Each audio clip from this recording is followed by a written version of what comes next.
Crossing. It's true. Let me tweet it out.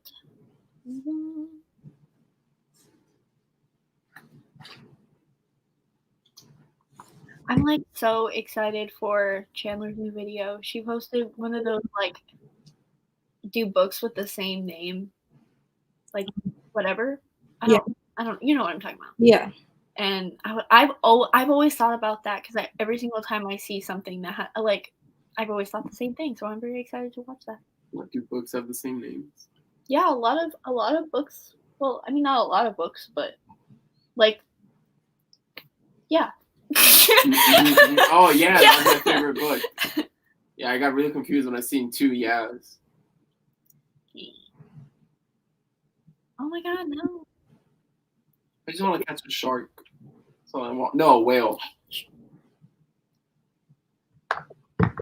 Hi. Hello. We're just tweeting out the link. Come watch us fight. I'm just going to be real with y'all. We don't know what we're going to fight about currently, but I was thinking, let's discuss what the best Harry Potter book is. Oh, yes. Okay, yeah. We can wait because we definitely have differing opinions about that. And we'll discuss the best. Wait, what? We'll discuss what we think is the worst and what we think is the best. Of course. Well, we could do a whole ranking of them. Mm-hmm. Which I think my worst is your best, and my best is your worst. I think so, yeah. So that's fun. T, and then I will defend, and we can talk about like dystopian books, like you said. Yeah. We have no structure to this live show. Like this was literally we thought about it earlier in the week. Everybody else is going live, so I don't even have you on my feed. On my YouTube feed as being live. Oh, well, I'm looking at myself, so it says watch live now. There it is. I'm looking at myself, so got it. That was me. Okay, so hello everybody. Hello. Welcome to the show. We are basically just going to fight about things, and you guys are going to determine whose taste is superior. And yeah. Hello, I'm Heather. After I read, you are here on my channel, so hello. And I'm Carly. My channel is youtube.com/Carly's Books. She is linked in the description. So there we go. Formalities concluded. Let's do the first discussion. Oh, but before we do, definitely let us know in the chat all of like the spiciest, most controversial topics that you guys want us to discuss or give our opinions or, stake our claims on, and we will keep going. And literally just try to get us canceled as fast as possible. That's the goal. Let's go. So Harry Potter ranking. Mm-hmm. Yes. My best is Goblet of Fire. Yeah. What is your best? I actually don't know because I have 3 best. So, and they're each 3 like the best for the different reasons. So, but you have to choose a number 1. I know. I think just because this is going to be the one that I probably No, because the plot isn't as good as the Half-Blood Prince.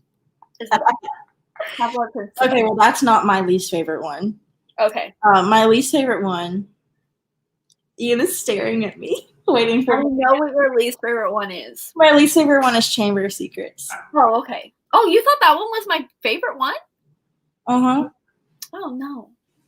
I thought you really liked that one. I don't know why.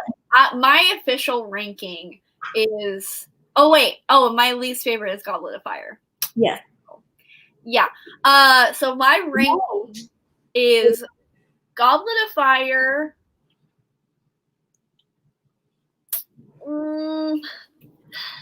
the first one, then Order of the Phoenix just because of the ending. Because I do not agree with the entire conflict of the book and the entire point of the book. Because to me, it didn't need to even exist. Wait, which one? Order of the Phoenix. Okay. Look, I liked like 80% of that book, and then the 20% just ruined it for me. And then Chamber of Secrets, and then Deathly Hallows, Prisoner of Azkaban, Half-Blood Prince. That is my order. Okay. My bottom is Chamber of Secrets, just because it's boring to me. I don't know. It's just really boring. I like the movie, but I don't like the book. We can do movies too, because that's definitely a different ranking. Then I'm gonna have to say Order of the Phoenix. Then the controversial one, Prisoner of Azkaban. Yeah, no, that's invalid. And then not true. And then Sorcerer's Stone. Then Half-Blood Prince. Then Deathly Hallows, then Goblet of Fire. Okay, well, first of all, Goblet of Fire is the worst written Harry Potter book. I don't care about the writing. The worst structure. I love the game. And the most potential loss. It does the most for building the Wizarding World, and I love it. It literally did nothing. It gave you the potential to have more, and then she didn't follow through with it, and she didn't give There's a dance, and there's like drama. There's like the dance was okay. I'm really mad about the dance. I am really mad about the dance because I was so excited to read the dance scene and the ball scene, and it was ruined so badly for me because Harry and Ron were being such little bitches throughout the entire thing, so you couldn't even enjoy it because they were literally complaining about it the entire time. Harry wasn't being a little bitch throughout the entirety. Yes, he was. Yes, he was. Yes, he was. He was being a whiny little brat. And I didn't even get to enjoy it. And then they had to ruin Hermione's experience as well. I hated it. And it was so disappointing because I was so excited. I think Goblet of Fire is the most important book because it has the most build up to, you almost get this sense of normalcy and not normalcy, but like another thing to focus on. Like Harry is in this, something's going on. He's in this thing and he just completely is focused on what's going on in the tournament. And then Voldemort's back and like he's back for real. And it just like is a catalyst for the entire rest of the series, which is so good. Give me a benefit to Goblet of Fire that doesn't involve the ending. It's fun. It's fun to read about the tournament. I love the bathroom scene. I love the scene with the mermaids. I love the dragon scene. The pure drama of Rita Skeeter in that book is love that shit. When she tells the whole world that Harry and Hermione are dating. Should have happened, but we're gonna have to disagree about that too. I don't feel too strongly about that one. I just really like Ron and Hermione. I hate Ron now. I've officially come to that conclusion that he's a little bitch. So we have one for me. So 1 point for me. Thank you for contributing to my correct opinion. You can't even enjoy the tournaments because it's like the worst spectator sport to ever exist. Because every single challenge, what are you even waiting for? Like the lake scene, everybody is just chilling. Nobody knows what the hell is happening. There's like no cameras, no way to visualize anything. Everybody's just got to wait until they come up and for them to tell us about it. And then the big, huge trial at the end, you can't even see the maze and what's happening. So, like, I don't understand how it's a spectator sport. And also, it's just, like, and the first challenge, so you're gonna abuse some dragons and kill some dragon babies? Like, I understand that Harry is such a good flyer, but the fact that he can outfly a dragon, that is some BS in my mind.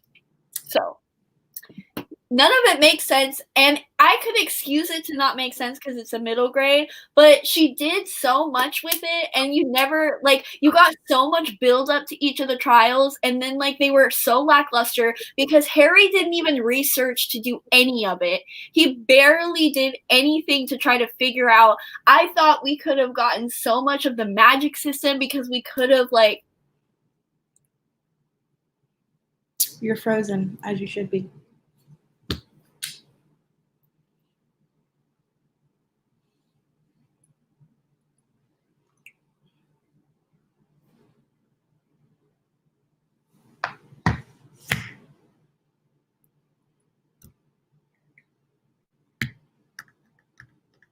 You're frozen.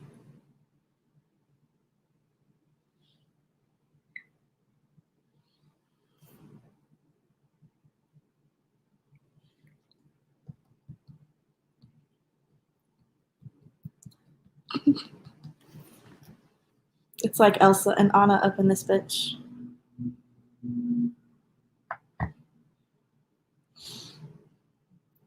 This is YouTube telling y'all that I am correct on this matter and that Goblet of Fire is good and deserving of the praise I alone give it. I like sports. I'm from the South. I enjoy a game of football. And so you give me wizarding sports like Quidditch times 10, I love it. And you get Cedric Diggory in this book and a Hufflepuff as a character. We love to see it.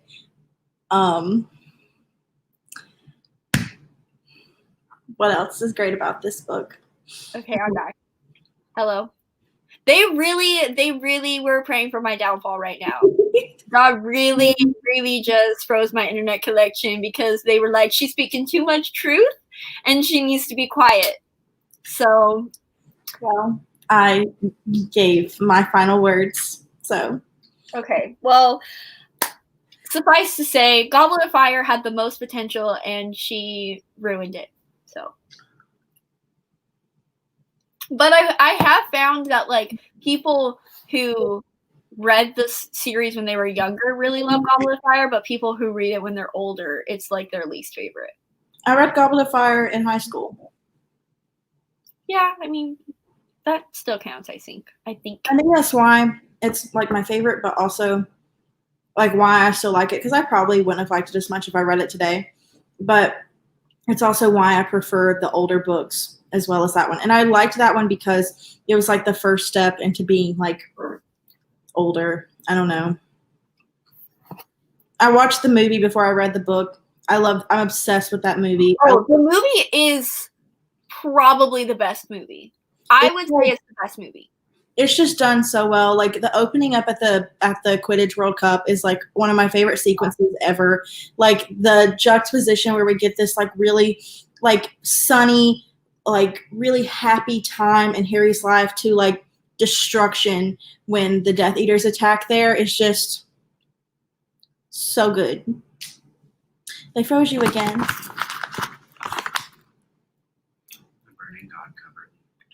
I saw that.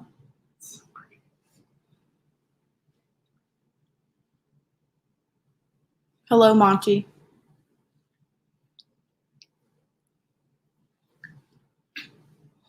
I don't know what to say when I'm alone.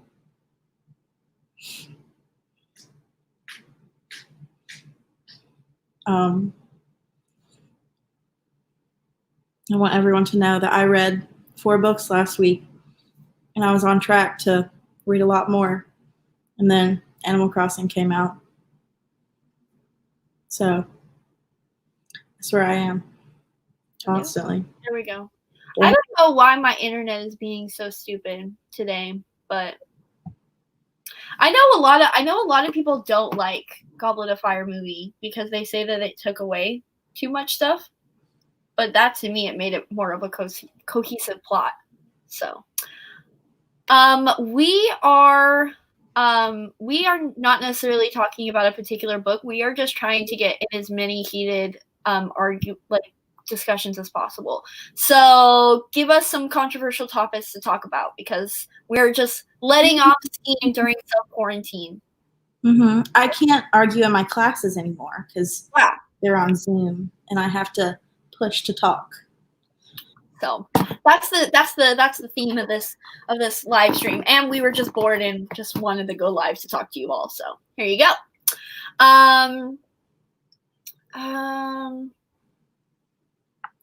Next, what was the next thing? I don't know, but Monty made a point.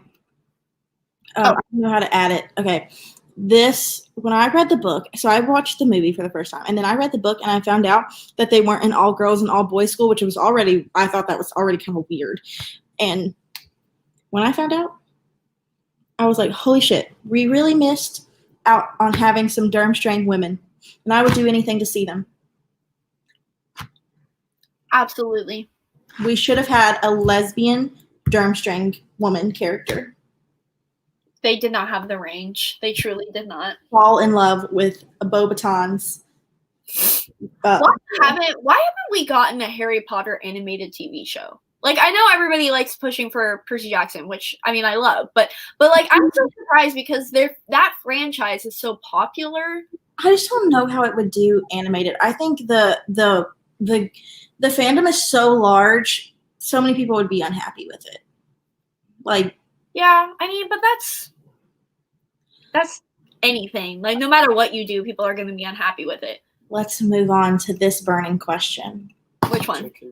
This one? Claire's books opinions. Okay. This is also something we disagree on. So, I mean, kind of.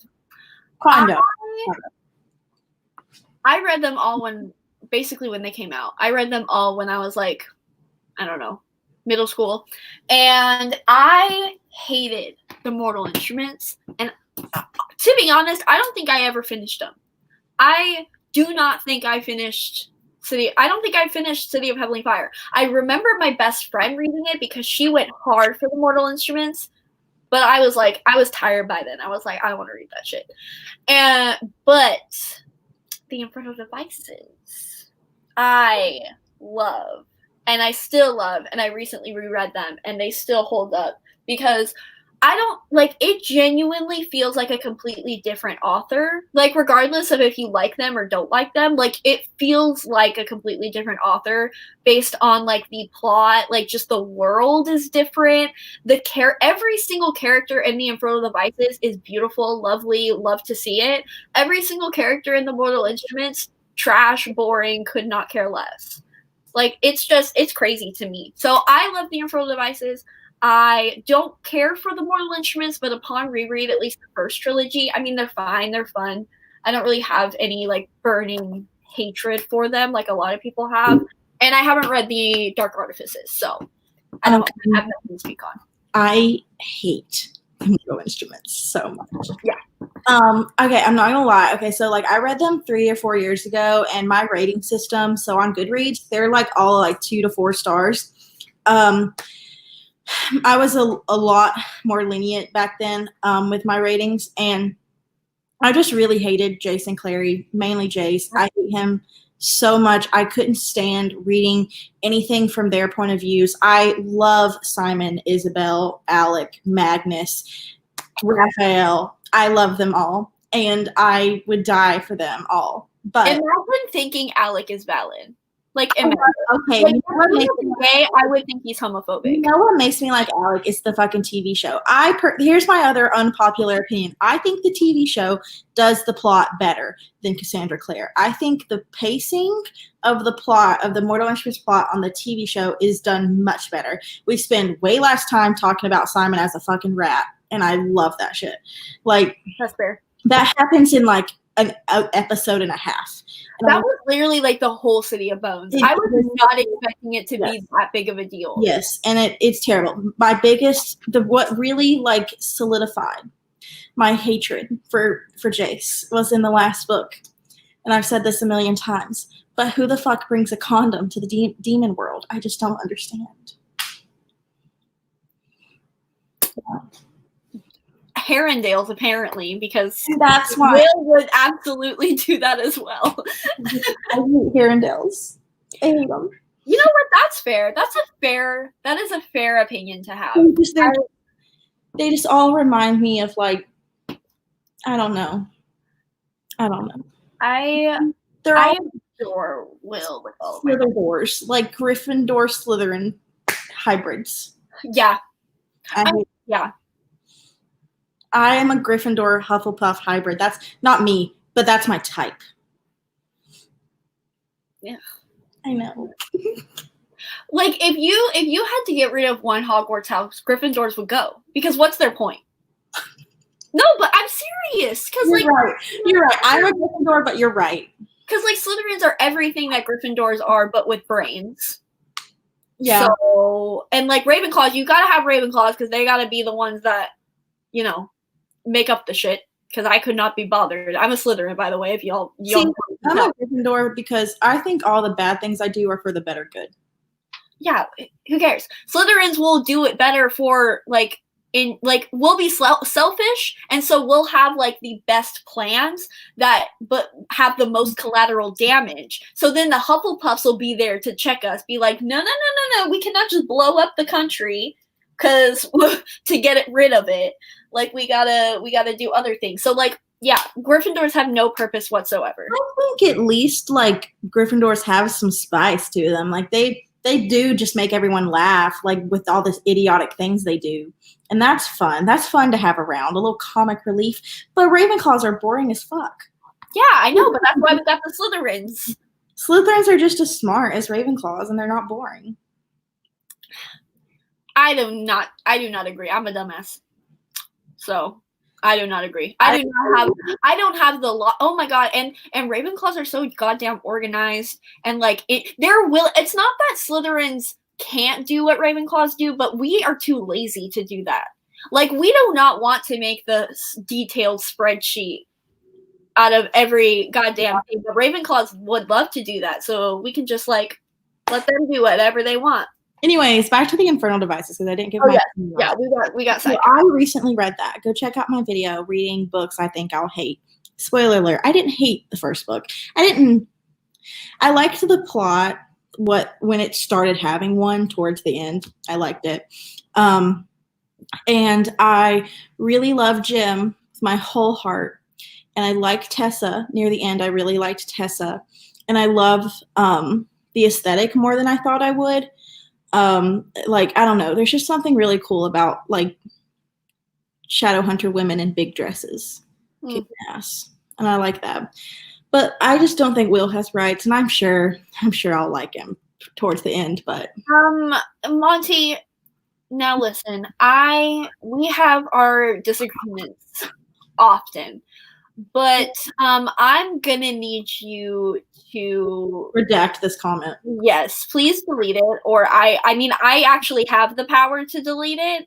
I don't believe in censorship, but like in this particular case, like how can they even pave the way? The books were already written. Like this came after. So I don't no, stop that ridiculousness. I cannot believe. Also yes. I haven't seen any except Monty. Monty apparently stands Clary, which I love Clary's ability. And honestly, I thought I was going to be way more annoyed with her upon my reread than I was. Like, she's fine. I don't have strong feelings towards her, but I love her ability. I think it's super cool, the fact that she can make runes. I don't think her potential, I don't think that potential was met, though.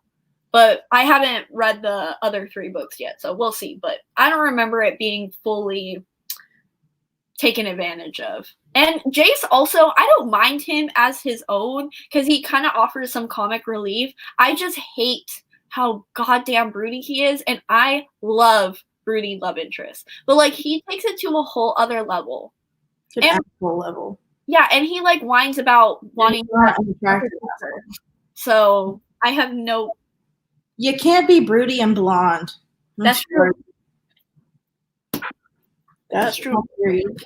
That's I love blonde men, but you can't be broody. I just would like. What did you win a point for? We agreed. We agree.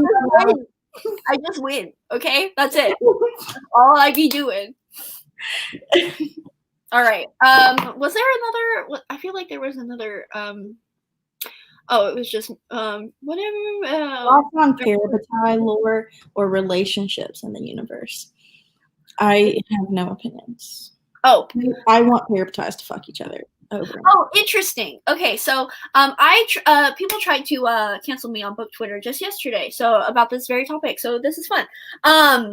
So okay, so I can't really. This is the only reason I really want to read The Dark Artifices. Like, I want to read it, but this is like the main reason, motivating factor, because especially rereading the Infernal Devices and it being, and I know that The Dark Artifices, like the whole plot is that the two main characters who are parabatais are like in love with each other, but like they can't be together because they're parabatais.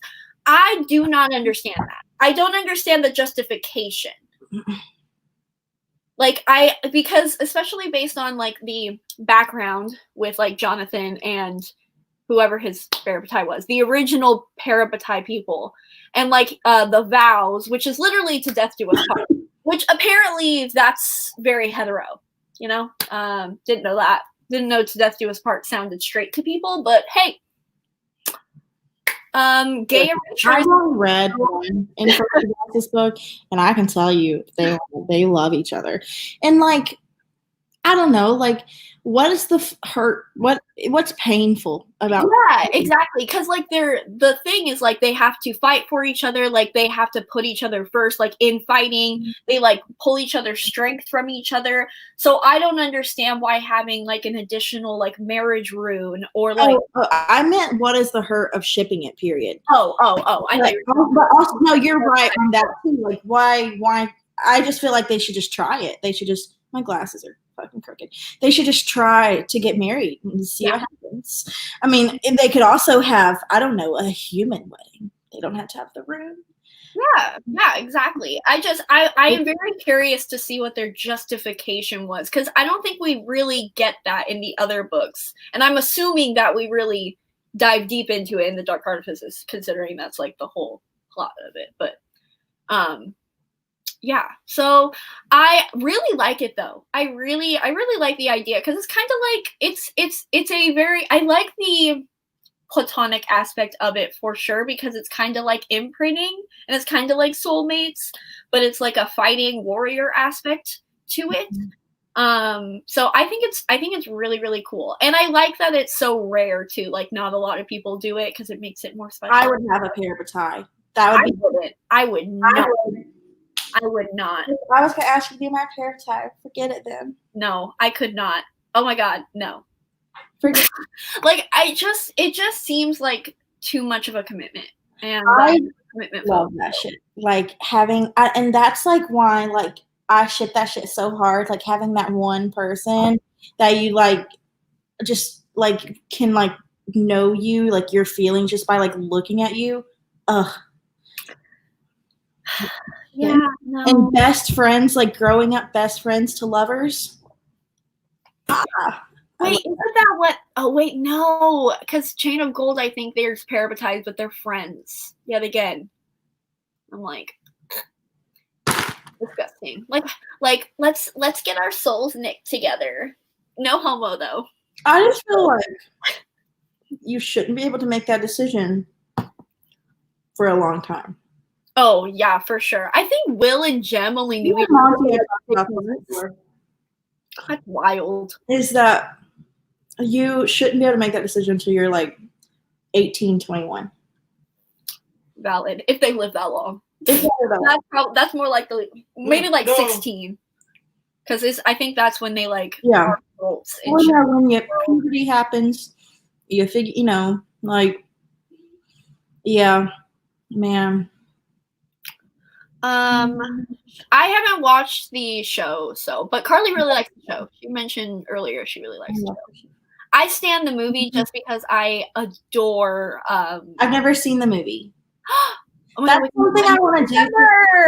What I want to do for my channel is do a movie reaction and watch that, and like watch like all the like. I want to watch movies movie adaptations for books I hate.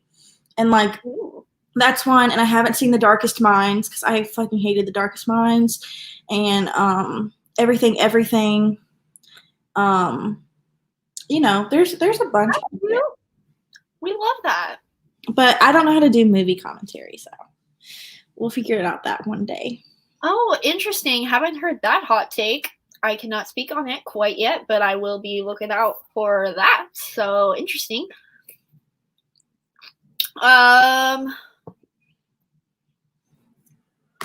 You want to talk about Sarah J. Maas? Oh, absolutely. Okay. So, this is completely invalid and not based on any truth whatsoever. So, like, bear with me. Well, first, let me just talk about the book first. So, I was a hardcore, like, Throne of Glass stan. Like, I read them when I was in high school, like, sophomore year, I think, around that time. Loved Throne of Glass so much. Like, I feel like I remember a lot from Throne of Glass. I love Cole with my whole heart and freaking soul. I love him with every fiber of my being. I just loved them so much. Dorian is cute, but like, is the sex appeal there? No, it's not. Loved Throne of Glass. Crown of Midnight, I don't really remember anything about it except for the ending, which is trash. I think everybody acknowledges that. And then Heir of Fire happened, and it literally put me in a 6-year reading slump. It was the last book that I read until like 2018, so that's fun. And then the first book I picked up after that was A Court of Thorns and Roses, which, you know, my mind apparently didn't make the correlation. So I like the first 2 books in Throne of Glass. I liked them back then. I was a big fan. And I feel like that's, if you liked the 2 books, you hate the rest of them. But if you didn't like the first 2 books, you love the other ones. I think that her writing is very palpable, which makes it very, very, what's the word? Like, profitable, like marketable. I think that's the one. But it's generic as hell, and it's really bad. She's like basically like the Stephanie Meyer of fantasy.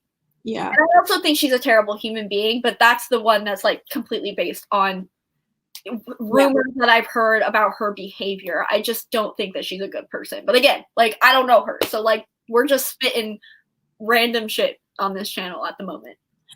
So I have never read Throne of Glass. The farthest I've gotten is like 120 pages. I've tried a few readathons. I tried to read it on my own a few years ago. Then I tried to read it for like a read along. And they started with Assassin's Blade, and I hated that shit so much. Selena is she's just like so quirky because she kills people. With other girls.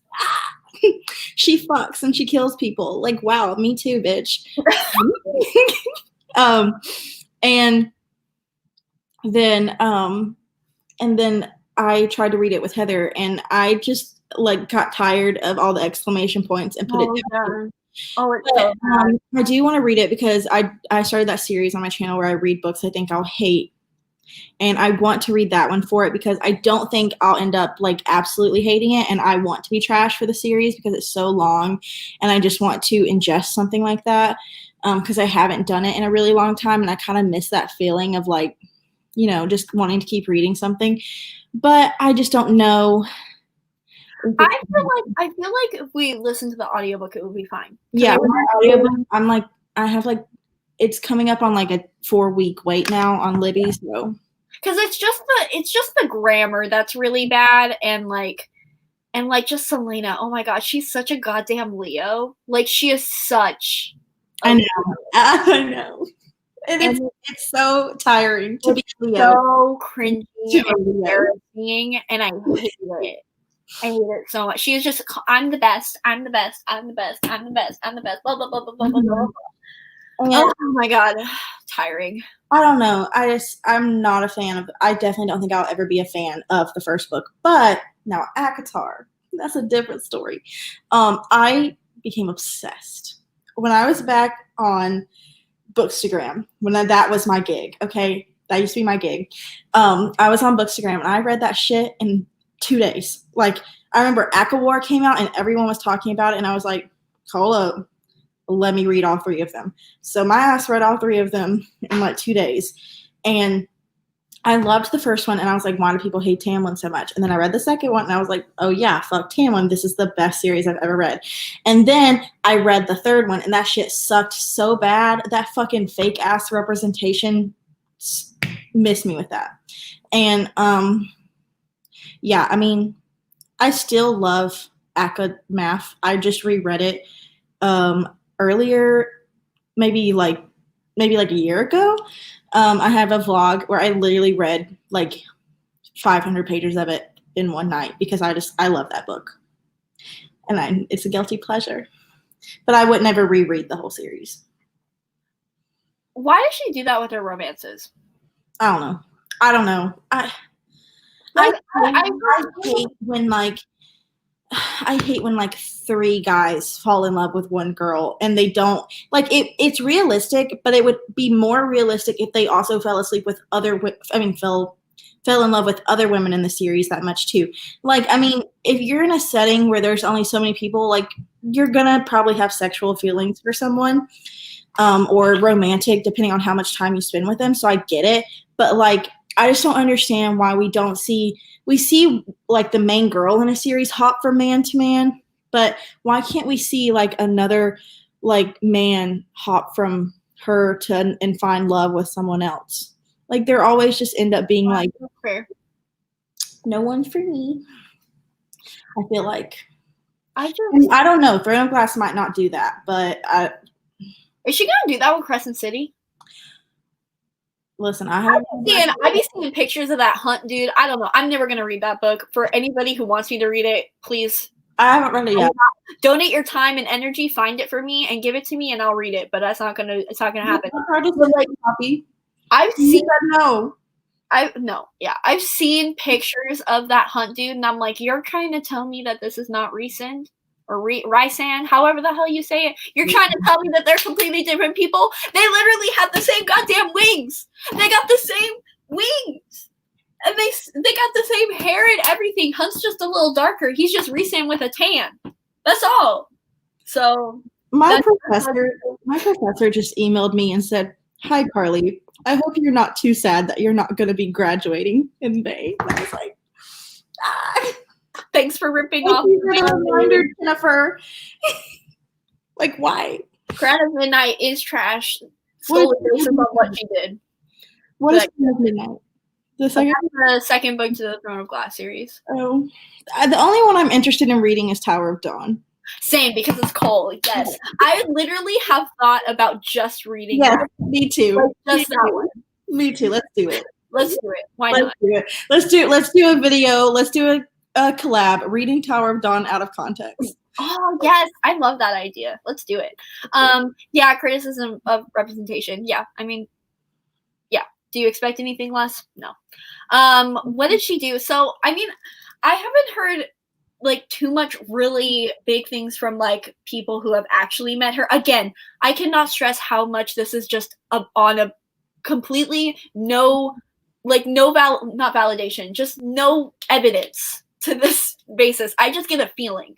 But I have heard multiple people say, like people who have gone to signings for her, that she has just like not cared, not shown any enthusiasm, basically looked like she didn't want to be there. Granted, it could have been like a long day and she could have just had a bad day or whatever. That's probably what happened. Like, let's be real. But like also just especially, I just think she is very like greedy, and I just get a feeling that she doesn't really care about her stories and her fans and like her books. I feel like she's just really just trying to make money. Like that's basis on all of the freaking cover changes and collector's editions, and those mini books really just nailed in the coffin for me. Like that was just ridiculous. I mean, it's kind of similar to Rolling too. I have never hated a book like I hated, of course, Frost and Starlight. Yeah. I was so excited for that because I was still in my like, I was a fan, and now. And I've heard something recently. I don't remember where I heard this. Was it you that told me? I don't remember. Somebody mentioned that she was. Oh, maybe it was like Olivia when I went live with her. Whatever. That like she was friends with like a different author. Was it Marie Lou or something? She was friends with another author, and like Sarah J. Maas blew up and like basically just ghosted everybody and stuff like that.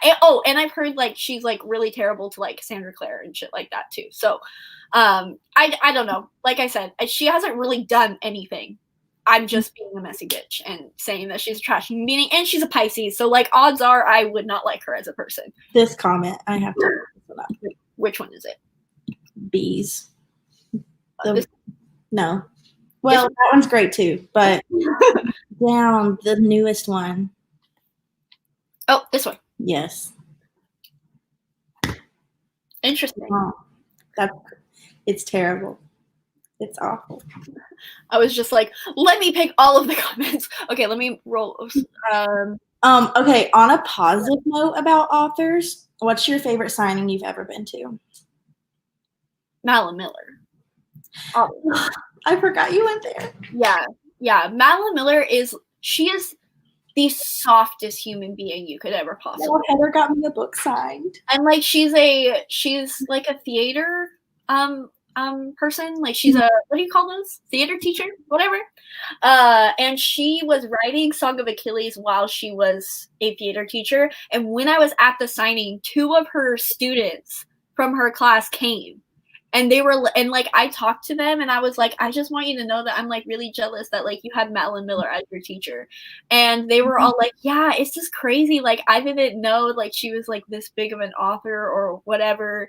And like she's just so down to earth. And I like started crying as soon as I saw her, and she was just really sweet about it. And yeah, she was definitely the best one. My favorite signing I've been to was Claire Legrand, because I mean her books mean so much to me, but she recognized me and I was just like on cloud 9 because of that. And I painted the edges of my Furyborn book, and it took forever, and she absolutely loved it. And she like took a picture, and she told us all about her upcoming books and her playlist that she makes for each chapter of her books and like all that. And I just absolutely loved it. It was such an intimate signing and like so fun. It was so good. I just love that one. But my first signing I ever went to was still great. I went to see Leigh Bardugo for King of Scars, and she made me cry. I like was sobbing. I was like, Nina means so much to me.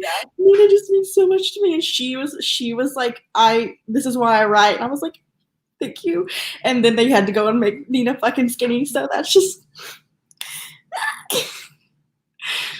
Ooh, let's talk about that. Okay, so we can talk about our difference of opinions in the Grisha trilogy and the Grisha verse. Oh, yes. Okay. Well, let me see if there are any other comments that we got. I would love to meet Mary H.K. Choi.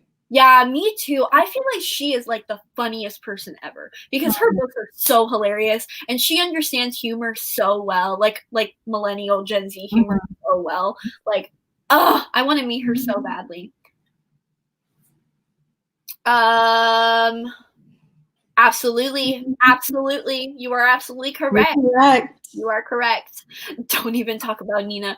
Oh my god. And I'm especially angry at Leigh Bardugo because I just read Crooked Kingdom. And don't worry, you all, we are getting the rant review tomorrow. It's going live 9 p.m. Set your clock. Set your alarm. Go live and do a live reaction. Ooh, that's fun. So I'm so mad about Nina, and like Jesper too. It's just that Nina I can more closely speak to. Just not that I'm like a fat girl, or anything, but you guys know what I mean. I'm more closely to her than I am to a dark-skinned black man. So there we go. But I am so mad at Nina and about Nina, and I am so angry that I and many others cannot voice our anger towards it, because we get canceled and pushed aside and basically just silenced because, oh my god, you're like basically skinny shaming an actress, and like how dare you say someone isn't fat enough? And I'm like, yeah, I'm fucking saying somebody isn't fat enough. Like that's what I'm saying. Yeah. I feel really uncomfortable talking about like the actress's body sometimes, but then I'm like, you know what? This is like the most mainstream, like popular representation I found when I was first starting reading of like my own body, and it made me feel so much better about myself. Like having someone who is as kick-ass as Nina and it was never an issue. It's not like reading contemporary with fat representation and it being like everyone telling you to diet every 5 seconds and then overcoming that and realizing you don't have to diet. Like that shit just makes you sad. But when you have someone in a fantasy world, which is my favorite genre, and like seeing yourself, this is why I love bisexual characters and fat characters in fantasy. And that's why I will read anything with that representation in it, because it means so much to me personally. And in fantasy worlds, it's so rare to me to have that, because I don't know. I don't know why it's more rare in that, but oh my God, it's just like, I loved having that when I first read Six of Crows. And so I feel uncomfortable saying, oh, you know, she could be skinnier, but she's too skinny or whatever, you know, like, and so I get what people are saying, but like she's not, you wouldn't, in today's standards, in 2020 standards, you would not look at that woman and be like, she's a plus size woman. You know what I mean?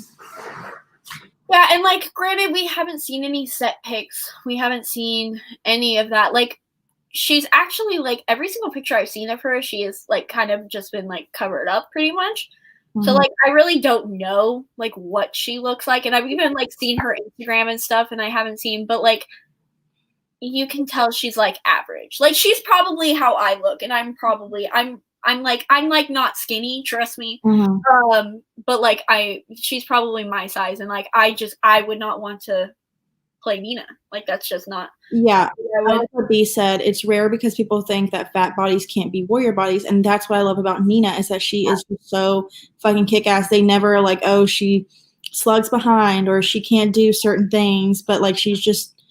That's just, and Lee wanted that from that character. Like that's when she talks about Nina, that's what she wants. And it makes me sad because I know, I don't think Lee didn't fight for it.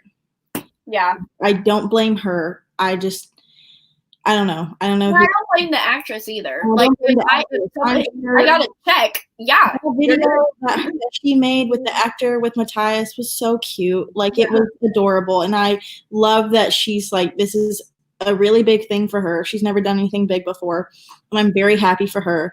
But it's still like so valid for us to be upset about it. We're allowed to be upset about it. I would love for the actress to speak about it. Like if she spoke about it, I probably would not have this discussion again. Like, well, I would never have this discussion again, but like I would be satisfied, I guess. So I was really, really big into the Hunger Games online fandom when they announced the cast for those movies. And I will never forget the fucking hate that what's her name got, Jennifer Lawrence got, for not being skinny enough to play Katniss. And she came out and talked about how she had tried to crash diet, almost like a starvation thing, which is what Katniss had gone through to get to the weight that she had been. And it was so bad for her mental health that she like almost like started like having bad, like really bad disordered eating. And so like that was a really like weird thing that I think is just weird with Hollywood. And so if the actress speaks out about it, I mean, I don't know what she could say. But I mean, I think it would be good, and I'm not saying that, you know, she should be like, oh, I'm trying to get fatter. Like, obviously. No. Like, I do not agree with people like saying like, oh, what I was trying to say was you shouldn't like change your weight for a role. I don't think that's right. I was totally okay with Jennifer Lawrence playing Katniss. I love that shit. You know, like she was a great Katniss in my opinion. But I think she could just be like, hey, I'm sorry that I don't necessarily meet like the canon character, and her representation means a lot to a lot of people. But I took this opportunity, like I was given this opportunity, and I just want you guys to know I'm aware of the situation, and I apologize for, I don't know what you would apologize for, but just like acknowledging it, not even having to apologize, just being like, yeah, I feel bad for her that this is something like she's probably having to feel like, oh, maybe I shouldn't have got this role because, you know, like that sucks. But like at the same time, you can't take feelings away from readers who were like waiting for this representation to be on their TV screens. Absolutely, for sure. Another controversial topic. He's never going to see this, so I really don't care. I hate Mal's actor. just as much as I hate Mal. So like this casting could not be more perfect. Yeah. He's just, I don't know. I've never found him like in crusty. Like he looks crusty to me. I don't know how else to say it. Like I think it's the haircut. I really know what his sign is. I want to too. I'm looking it up. We all know that Mal is a Gemini. If you guys know, like literally bare bone astrology knowledge, you guys could be able to deduce that. But yeah, he just and like all of his lives and just all of the tweets that he said, like, oh, I'm gonna fight the fandom, like, come on, bring out the Mal haters. I'm like, okay, I'm here. Let's go. What? He's a Sagittarius. He's a Sagittarius man. Yes. Literally the worst sign possible in a masculine form. Can I just say whatsoever? Less than a year older than me. I don't know how to feel about that. Wow. Oh my god, slide into his DMs. I'm so old. I'm getting old. But yeah, I like, and everybody was crazy about him when it came out. And he looked, you know what he looks like? He looks like that, Sim from Sims 2, the army brat guy. I don't know. He just, oh god, he just looks like, he would, I texted Carly this, he looks like he would call women females. Like, that's what he looks like. Yes. He would probably make, if he was like 4 or 5 years younger, he would totally make e-boy TikToks. Oh, absolutely. He would like grind up on his phone, you know? Have you seen those TikToks? Oh, I mean, yeah. I think they're like TikToks, but I remember the Vine craze. Do you remember that? Yeah. There's like sex with me point of view on TikToks, and it's like slamming the phone up against the wall with your hand, like you're choking and then making out. It's really disgusting, and I hate it. Imagine like having a child, like a 16-year-old boy, and like having a child, first of all, but having a 16-year-old boy that is your child living in your home and going, like, bringing their laundry because you're your mother and you did their laundry, and like, you know, you're just trying to be a good mom, even though I don't like this role play scenario. Even though I don't like it. And you go into their room and they're fucking like choking their phone, making out with it against the wall to like Pony by Genuine. Ma'am, my TikTok is full of cottagecore videos and art. This is what I see on YouTube. Okay, it doesn't come on my For You page. I do not like. Sagittarius women are bitches. That's what they are. But they're fun. So like, you know, they are bitches, but I like them. Yeah, it's like they're really petty too, and like also if you try to argue with them, they literally like will not ever back down. I had my roommate was not your logic. I had a Sagittarius woman, and I'm a Sag moon, so I am a bias, but I had a Sagittarius woman as a roommate, and she was a Sag moon and Sag sun. She was my roommate for 3 years. She's a fucking bitch. I love her. Hey, baby. But she's a bitch, okay? And she knows it. And you can't argue with her for nothing. Like, you're like, oh, maybe we should do this. She's like, I want to do this. And you're like, okay, that's what we're doing. Yeah, like, that's the only scenario. That's the only... And, like, the fact that I could never be capable of doing that, like, I could never be capable of not arguing with somebody. Like, it just is not... It's just not a thing that would happen ever. So, like, ooh, the arguments. They get heated, man. I remember, okay, because one of my best friends is a Sag woman, and I'm just gonna do a slight tangent real quick. But we were in Disneyland, so we were in the hotel room, and we didn't have any bottled water, right? So like I was like, all right, I'm just gonna go get some tap water from the sink because apparently that's weird, and because I don't care about drinking tap water, I don't know. Apparently that's like a huge thing for some people. It was a huge thing for her. Like, she could not believe that I was drinking tap water. And, like, I came in the room and I was just sipping my drink. I was sipping my water. And she was like, did you just get tap water? And I was like, yeah. I mean, I'm thirsty. I wanted some water. And she was like, I cannot believe that you just drink tap water right now. I was like, it's just water. And we had, like, an intense conversation because she just, like, could not believe that I was drinking it. And I was just like, it's just water. I was on CVS the other night and I was on the phone with my grandmother and I was like getting snacks, like quarantine snacks. And I was like, I just go on this tangent. I'm like, I can't believe people are fucking buying so much bottled water. Like they're out of bottled water. Like there's only one thing of bottled water left. I don't understand. Like, what do you think the coronavirus is going to do? Cut off your water? Like there's going to be water in your tap. Like, I don't know, buy a Brita filter. Buy like, you know, they think the respiratory coronavirus is in the water supply. Well, either way, like buy a Brita filter. I just don't understand like why you're buying bottled water. It's like hurting my soul because I don't understand. And I understand for like, you know, trips and stuff, but why do you need that much bottled water in your home? And I like was on the phone like yelling about this to my grandmother. The guy next to me at CVS picks up the water bottle, just the last water bottles, and heads out. And I'm like, oh, man. But he deserved it. Best to worst signs. Oh, you're a Pisces moon. That's why. That's a water sign, and water signs make you not as especially Pisces because they're like the waterest of water. Yes. If that makes, I mean, it makes sense.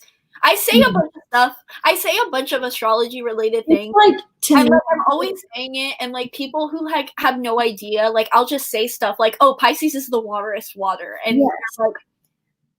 But like astrology people, like we get it. But like people who don't know, they're like, what does that mean? Are so passionate, but in like such not a fire sign way. Yeah, and not a realistic way. Like there's so much emotion built behind their passion, but it's so abundant that it can cancel out like bitchiness to me. Yeah. Maybe not bitchiness, but like outward, like really yeah. Because Pisces women can still be. Oh, they still be thinking they're the best. They still be thinking they're the shit all the time. B can attest. They're in the chat. Pisces people, they can have a very superiority complex, but it's much quieter than a Leo's. You're valid because you have an Earth moon, and like pretty much anybody with an Earth moon I can vibe with, because Scorpios are very like they're like 0 to 100 on like everything. Like when you're sad, you can't just be like, oh, I'm a little sad today. Like you have to like cry in a room and curl up in a ball and go through like 3 boxes of tissues. If you're angry, you can't just be like, oh, I'm a little irritated today. You have to like freaking burn down a building. But thankfully your Virgo moon is like a little bit more stable and structured. So like you could be like, I want to burn down a building right now, but I'm not going to do that. Instead, I'm going to plan exactly how I'm going to have their own house set on fire so I don't have to be responsible. So that's what you're like. I want to read you my dream man's birth chart. Okay. And I want you to guess which celebrity it is. Okay. Oh, I'm not going to be able to guess that. Well, yeah, but okay. Sun, Virgo. Okay. Moon, Leo. Okay. Mercury. Oh, God, I would not want to be that man. Ugh, that's a dream man? That sounds good. Listen to me. Okay. Sun, Libra. Venus, Leo. Mars, Libra. Okay. Libra rising. I mean, yeah, I like all that. I like all that Libra. I do. And Leo Venuses are the only people that can love a Leo. Need someone who can be as loud and is like chatty in a friend group, like in a, you know, like going out like as I am. And like, you know, someone who likes to fuck around, have a good time, like out in like a bar or something. But I also need someone who's a little bit more reserved than I am so I can still shine. I would say Sag moon then instead of a Leo moon. Because Leo Virgo combination. I just need a fire moon. I just need a fire moon. Okay. The last guy I talked to was a water, sun, and moon, and I just imagine. Like get some stability. My God, grow up, please. I don't know. I don't. He loved me on the 3rd date. We couldn't do that shit. What celebrity is that? I'm not gonna be able to guess who that is. Niall Horan.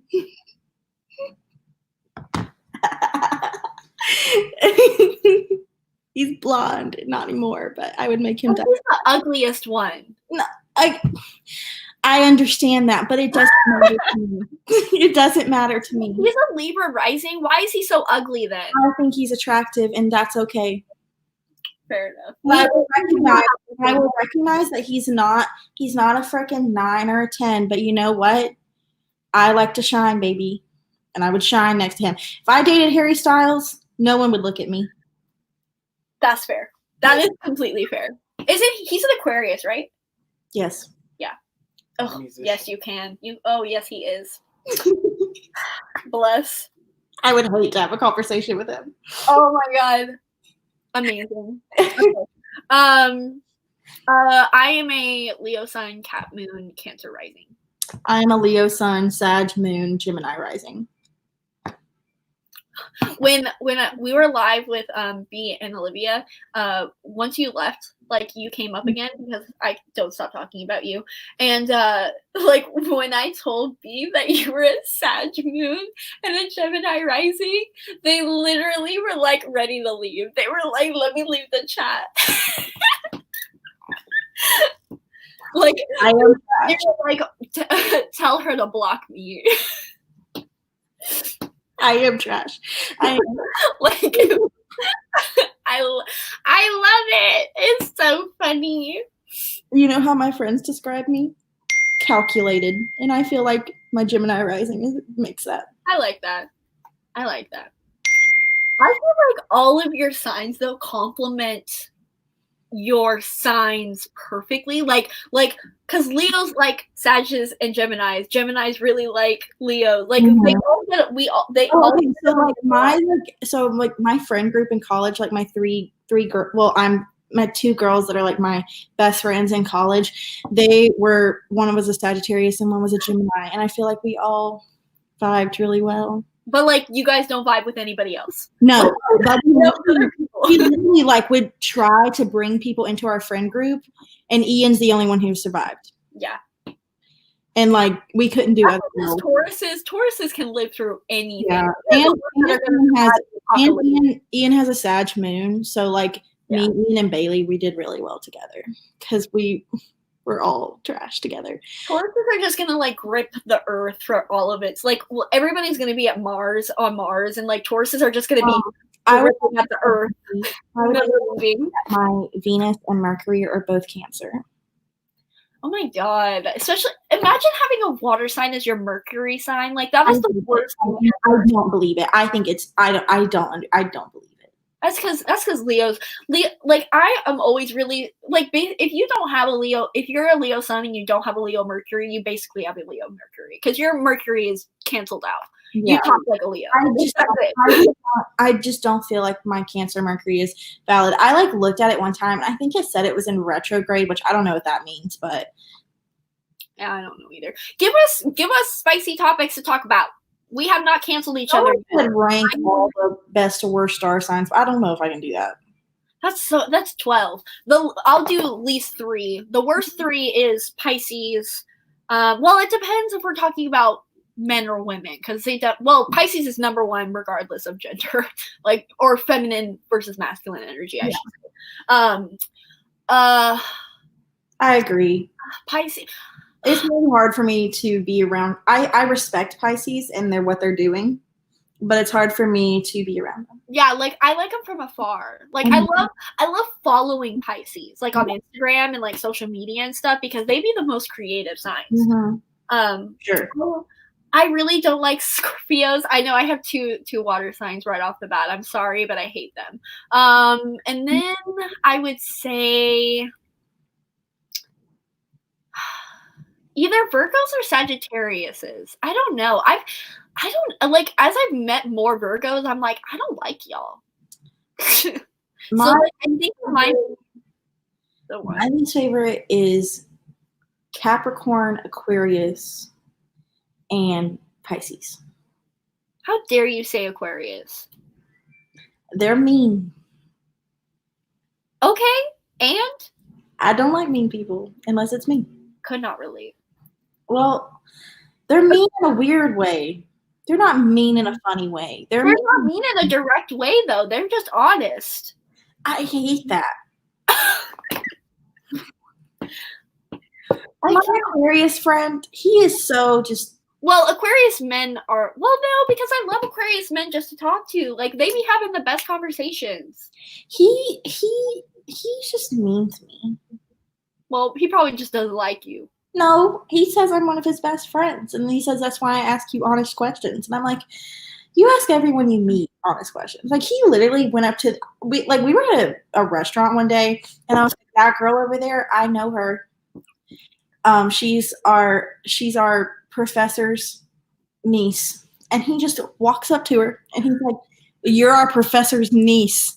And he goes, couldn't help but wonder, where did you get your hair cut? Aquariuses love to make you feel special so badly. Like Geminis do this shit too. Like they'll make you feel like the best person in the entire world, and then they just go over to the next person and just give them the exact same treatment. You'd be like, "What? I thought we had something special." Yes, exactly.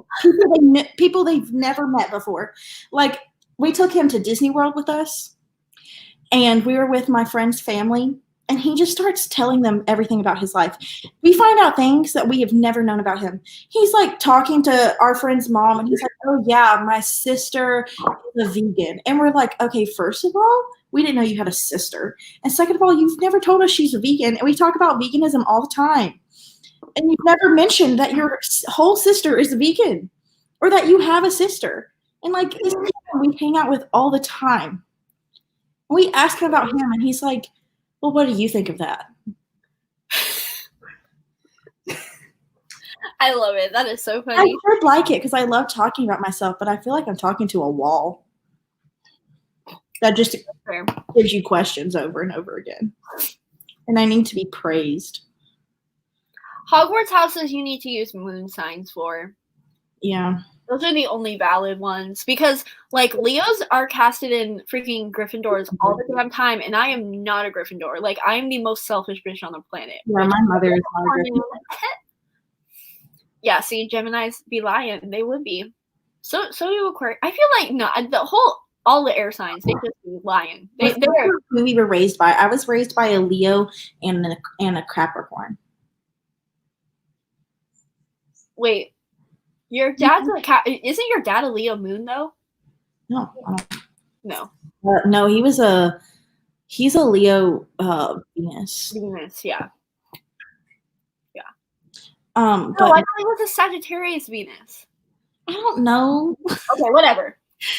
I was raised by a Leo and a Pisces, which is where my trauma with Pisces come from. My trauma with Pisces comes from my best friend who betrayed me at Disney World in the 12th grade. It's a long story. So,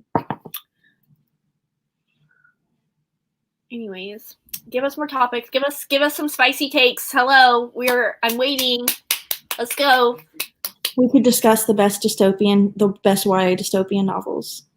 I mean, I only read Divergent and Hunger Games, so I would be very boring in this contribution. I can defend. You know what? Let's defend Divergent because everybody shits on that trilogy. Okay. I like Divergent because it gave me a good idea for how I want to live my life, and that is if I ever get close to being old, I just die. Instead of old and ugly. Divergent had the elements of Harry Potter that everybody loves with the Hogwarts houses. It had hot men. It had drama. Oh my god, her brother? Drama. Yes, the drama of it. And it gave us something we had never seen before, the main character. Tattoos. Tattoos. Love that. And you could have them, the fake ones. I heard that. Now with Divergent, there's never been a book that has shook me harder than Elite. Never. I read those books. I read the first one on my Nook, and I was at the hunting club with my father. He made me go to the hunting club, and I'm from Alabama, and we didn't have Wi-Fi there, and so I read the first one, and I was like, "You're gonna have to take me to McDonald's." And so he took me to McDonald's so I could have Wi-Fi, so I could download the last 2 books, and I read them in a day, and I loved them so much. Man, I used to read so much. But I loved them. But I think where they lose their validness is the movies, not the first one. The first one's okay. I wish we would have had a different cast, maybe. I really think they could be remade in like 3 years. I don't think it has the longevity. Like, those books are just they stand the test of time. The movies suck so bad. But are we gonna get a Songbirds in whatever movie? I don't know. We're supposed to get a Dark Days movie, and that's all I want. That's all I care about. The Dark Days are the time before the Hunger Games, the revolution that led to the Hunger Games. And that's what I want. Let's talk about this, because Taylor Jenkins Reid is a choice. And I actually do have some basis for this, because I am going to credit completely to Monty for this first half. Go check out Monty's channel. Go watch his. I think he did an Evelyn Hugo like dedicated review. I need to watch it. You'll have to confirm in the chat, Monty. But Taylor Jenkins Reid has a big ass mouth, and I don't know what the hell she's blabbering on about, but I have silenced her for the rest of my life, because of what she does in Evelyn Hugo, race wise. All of those discussions. Trash, garbage, didn't need to be there, and has tarnished my entire view of the book. So that's fun. I have gone to an Taylor Jenkins Reid signing. I went to the one where she was talking with Casey McQuiston, who is the author of Red Wine, Royal Blue. And throughout the entire goddamn interview, Taylor Jenkins Reid was interviewing Casey McQuiston, and throughout the entire interview, Monty can also attest because he was there. We were sitting next to each other while this was happening. The entire time, Taylor Jenkins Reid was just talking about how naughty and like how it was like the dirtiest book that she has ever read in her life. And if you have not read Red Wine, Royal Blue, it is a romance novel, but it is extremely like PG-13. Like, you know what I've been reading for fun? The Ice Barbarian Alien books, and they are way more raunchy. Maybe you should read them. Yeah, no, like, bottom line, like, the books are not, they're like fade to black. They're like not a slight bit of like naughty bits in it, but like really not. And she was just talking constantly, like she kept bringing it up over and over about how like dirty the books were. And she also just kept talking about her books and like her characters, and like she would not give actual good conversation. So like Taylor Jenkins Reid as an author is dead to me. So yeah, there we go. And then Jones, I just hate us. I have a little bit of a different opinion because Heather didn't like Daisy Jones, and I really did. And I like understand. I totally agree with all Heather said about it. But at the time when I read Evelyn Hugo and Daisy Jones, I loved both of them so much. And they're still books that I recommend to a lot of people who aren't big readers because I think they're really digestible, and they're like, I don't know, I think they're good. But all the criticism I've seen after loving them and the behavior I've seen from her, I totally look at her as a different author than what I did. And I don't think I would be as excited to pick up something new of hers, or I would even pick it up at all. And like, it's a shame because I do like her writing style. Now. Yeah, I think she has a great. I really like the whole historical fiction thing. I really like. I only read one of her older books, like the truly romance heavy, like just like normal romance books. I think it was One True Loves. And it was okay. Yeah, I wouldn't read any of those. I wouldn't recommend them. I feel like I had one just the other day. I don't remember it. I mean, if I'm being honest, there really isn't anything that I say that I'm in fearful of. Like, I even said that Prisoner of Azkaban didn't have to be made. I said that on the fucking TL. Okay, like, do y'all know how much shit I got for that? Yeah, I do not care. Like, And like also oh sorry, I'm just go No, ahead. I'm just gonna say, like, I just think like people who like hide their opinions on books, and as long as they're not like racist, homophobic, you know, like as long as they're not harmful, like why hide them? Yeah, and like Like, like if you are gonna get mad about my opinion about a book related topic, I don't want you to follow me anyways. yeah, like me and Heather are best friends, and if we don't like a book that the other person liked, we are not going to be apologetic about it. Like, you know what I mean? Like, yeah, I've tried to read Furyborn like 3 freaking times. no. And I am at this point where I'm like, stay away from it, okay? Like, I don't want you to touch it because you'll just hate it. I'm still gonna read it. I'm gonna read it one day. I'm gonna do it. And then I DNF Wicked Saints, which Heather loves so much. I do love that book so much. And I did nothing but shit on Will Herondale for a like 30-minute video. So, which is all valid. Yeah. You've only read the first book. But that's the thing. Like, I see other people's opinion. There's some opinions. I'm like, where did that come from? But you know what? I'm glad you shared it. Because and like I'll reply to those comments. I will reply. I'll be like, this was a choice. You know, it's also, I really think it's shitty that people don't share more of their controversial opinions, because when people do is when I realize who I need to not trust. And you know what? Me not trusting your book taste does not mean I don't like you as a person. Yeah.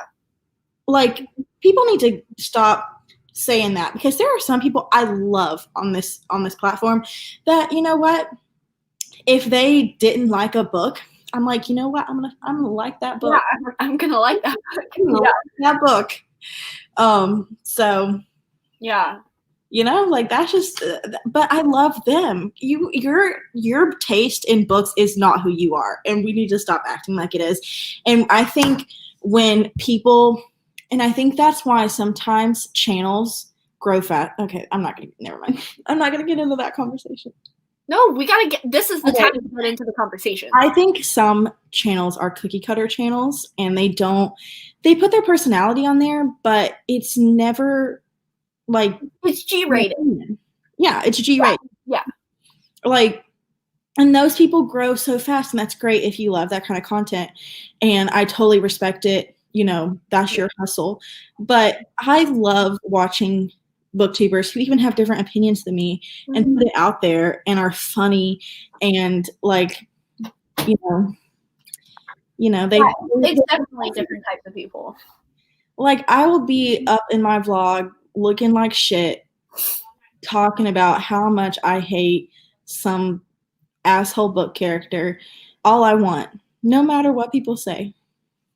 Yeah. And it's you know, it's entertaining. And like a lot of those cookie cutter channels too, like they don't, and like we're not like bashing those people. Like, get your hustle. Like, they are way more. They are always going to be way more successful than we are ever going to be. Yes, so and like, this is not what you find joy in, like focusing on different aspects, like, you know, aesthetics and you know, things like that. That's great. I like really hyped books. Yeah, what I focus on my channel is expanding and defining my taste in books. Yeah. That's why I was so upset when people judged me for making a series where I read books I think I'm going to hate, because if I didn't push myself to read books that I thought I was going to hate just on face value or because of the synopsis, then I wouldn't be able to define and refine my taste to exactly what it is, so I can read more things that I'll love. You know what I mean? Like, yeah. I am so, honestly, like Serpent and Dove, when I read the synopsis, sounded wonderful to me. And then I only really thought I would hate it after the backlash it got. And then I read it, maybe thinking, what if I do like it? What if the stuff I think I'll like about it trumps what I've heard, like the criticism by Heather. And then it didn't. And that's okay. Like, it sucked. Yeah. And like, that's okay. But because hopefully I'll know in the future, you know, maybe not to immediately like things like that, or, you know. Yeah. And like a lot of those, I've noticed that one of the probably like the biggest thing why I don't necessarily watch those like cookie cutter YouTube videos is just that they don't really give their opinions about things. Like in general, like not even if it's a controversial opinion. Like if they'll read like, I don't know, what's like a hyped book at the moment. Like what, like if they read like Serpent and Dove, they'll be like, oh my gosh, like I really like these characters. Like the plot's like okay, it's not that like it's fine. Like or like, oh, I really like this. I really like this. But like they don't really talk about it. Like they don't really digest it. They just say like 3 bullet point kind of things. Mhm. And like for me, like I don't like that. I like to really, because that's how I review. I like to. I really used to like that kind of content, and I think a lot of people still do. And I think that's great. Like some people would rather just be like inspired by reading instead of talking about what you're reading. You know what I mean? Yeah. And that's okay. That's, differences like that is totally fine. But I found when I first started my channel, I kind of wanted to be like, pretty vlogs and, your wrap ups. And I do all that stuff. And I really don't put as much like original content out there as I want to. But I love commentary on things. That's why I love doing live shows, because I think it's such an organic way to get your commentary out there. Like that's why I like doing the Cover Horse Book Club, because there's just so much to discuss about one book. Mm-hmm. Yeah. What'd you get? Oh, I got it early. Your dad said to save it for big party. Oh. Okay. I like what B said. Booktubers love take it off their real face. And then they show their real faces on the TL. Like, just put it in your video. Yeah. Most of the things I want to tweet, I just vlog when I'm like vlogging. Yeah. Yeah, that would be exhausting. Like, just like, I don't know. I mean, I get it because you want to be profitable. Yeah, I don't know. I mean, some people, I guess it's not exhausting for people. Mm-hmm. So, I don't know, but I could never imagine censoring myself and stuff. But obviously, I'm a different kind of personality. And My biggest pet peeve is when people are vlogging or they're making a video, like a wrap up or something, and they're like, I just didn't like this book. Tell me why. Yeah. I don't know why. If you're like, oh, can't tell you why I didn't like this book because it's a spoiler. That's whatever. Or I can't tell you why I didn't like this book because I just didn't like it. Like, that's different. But like, if you're just like, oh, I didn't like this book. No, I need you to give me a rundown. Mm-hmm. Because I love the drama of it. And honestly, you telling me why you dislike a book is another way to make me read a book. Mm-hmm. And it's just fun. It's just fun. I just like being, I think it's fun to read things I hate. Yeah. I think it's fun to be negative. I think it's so fun. Mm-hmm. I think it's so incredibly fun. It's just like hate watching YouTubers. I hate watching YouTubers all the time. Like Tana Mojo, I watch the shit out of her MTV show because I cannot stand her behavior, and I have so much fun watching it. And it's the same thing for books. I cannot stand the behavior of Reed and Blue, but I enjoyed digesting it. What? I love it. Ian caught a fish. Cute. People don't like the people who get really up in arms about negativity are the people that take it too personally and like take it to heart and don't just like. It is nobody's business what I do with my money. Yeah. Nobody. For sure. And it's nobody's business what I think about anything. Like me thinking about like me having opinion about literally anything and everything does not affect not a single person ever. So like people get so mad, especially on book. Oh my god, so many things. People just constantly, oh my god, I need to take a hiatus off of like Twitter for a minute. No, like mental health breaks and whatever, but like I'm just like, just turn off your phone. Another reason that I made that video about reading books I think I'll hate is because I don't want people to think I say, oh, I don't think I'll like that book just because I want to be different and like not like the books that everyone likes. Like I want to give them the reasons, an itemized list of why I hate this. Yeah. And that's fun. Yeah, exactly. And it's fun. It's fun. Drama and discourse is fun. It's entertaining. I mean, I think drama on Twitter can be so stupid and tiring, and especially when it's the same people turning nothing into something over and over again. But drama in my video where it's just me in my room. Yeah. Yeah. Well, and like drama on book Twitter isn't even serious, and that's where it's so irritating. Like if it was actually doesn't affect your daily life. Yeah, and if it was actually like spicy and like hot takes on a constant basis, like people were literally trying to come for me for saying that Will Herondale and Jem Carstairs are a ship. Like, how long has that ship been a thing?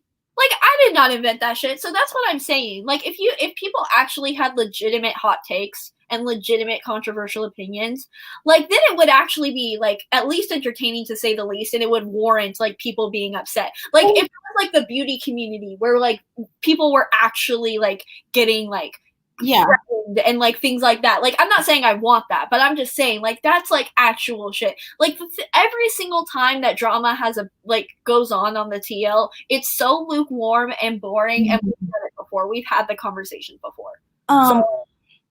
What is that? Well, when people tried to come for you for saying you like love triangles, that was. Oh yeah! Oh my god, I completely forgot about that. Yeah, like I was saying that like love triangles were valid, and this polyamorous person was all like, that's offensive to me. And then I just commented, I was like, yeah, but like not everybody is polyamorous, so like it wouldn't make sense for love triangle as a trope to go away. Love whatever. And like they were like, oh my god, you're like erasing my sexuality, and I'm like, where are the dots that you are connecting? I know, like that is grasping at shreds. Like, oh my god, I remember when I was reading The Stormcrow last year, I was like, finally, a love triangle that I can have a drama over. Because I kept flipping back and forth in who I liked more. And I was like, this is what I want out of a reading experience. I want them to change my mind over 300 pages. Oh my gosh, yes. See, this is yes, absolutely. Like, I want real juice. I feel like the only time we got real juicy drama was with that one author that, like, bought all of their copies and got on the New York Times bestseller list. Which honestly work, bitch. When people, my least favorite book Twitter drama is when one person says something absurd that we all disagree with, and then everyone has to make a post about it. And I think it's bigger than it is. And like, oh my god, and they're all like formatted the same, where they're all like, somebody said this, and like, I don't know who needs to hear this, or like none of us need to hear this. None of us need to hear it. Like, it's one person that said that. It's one, and we all have like.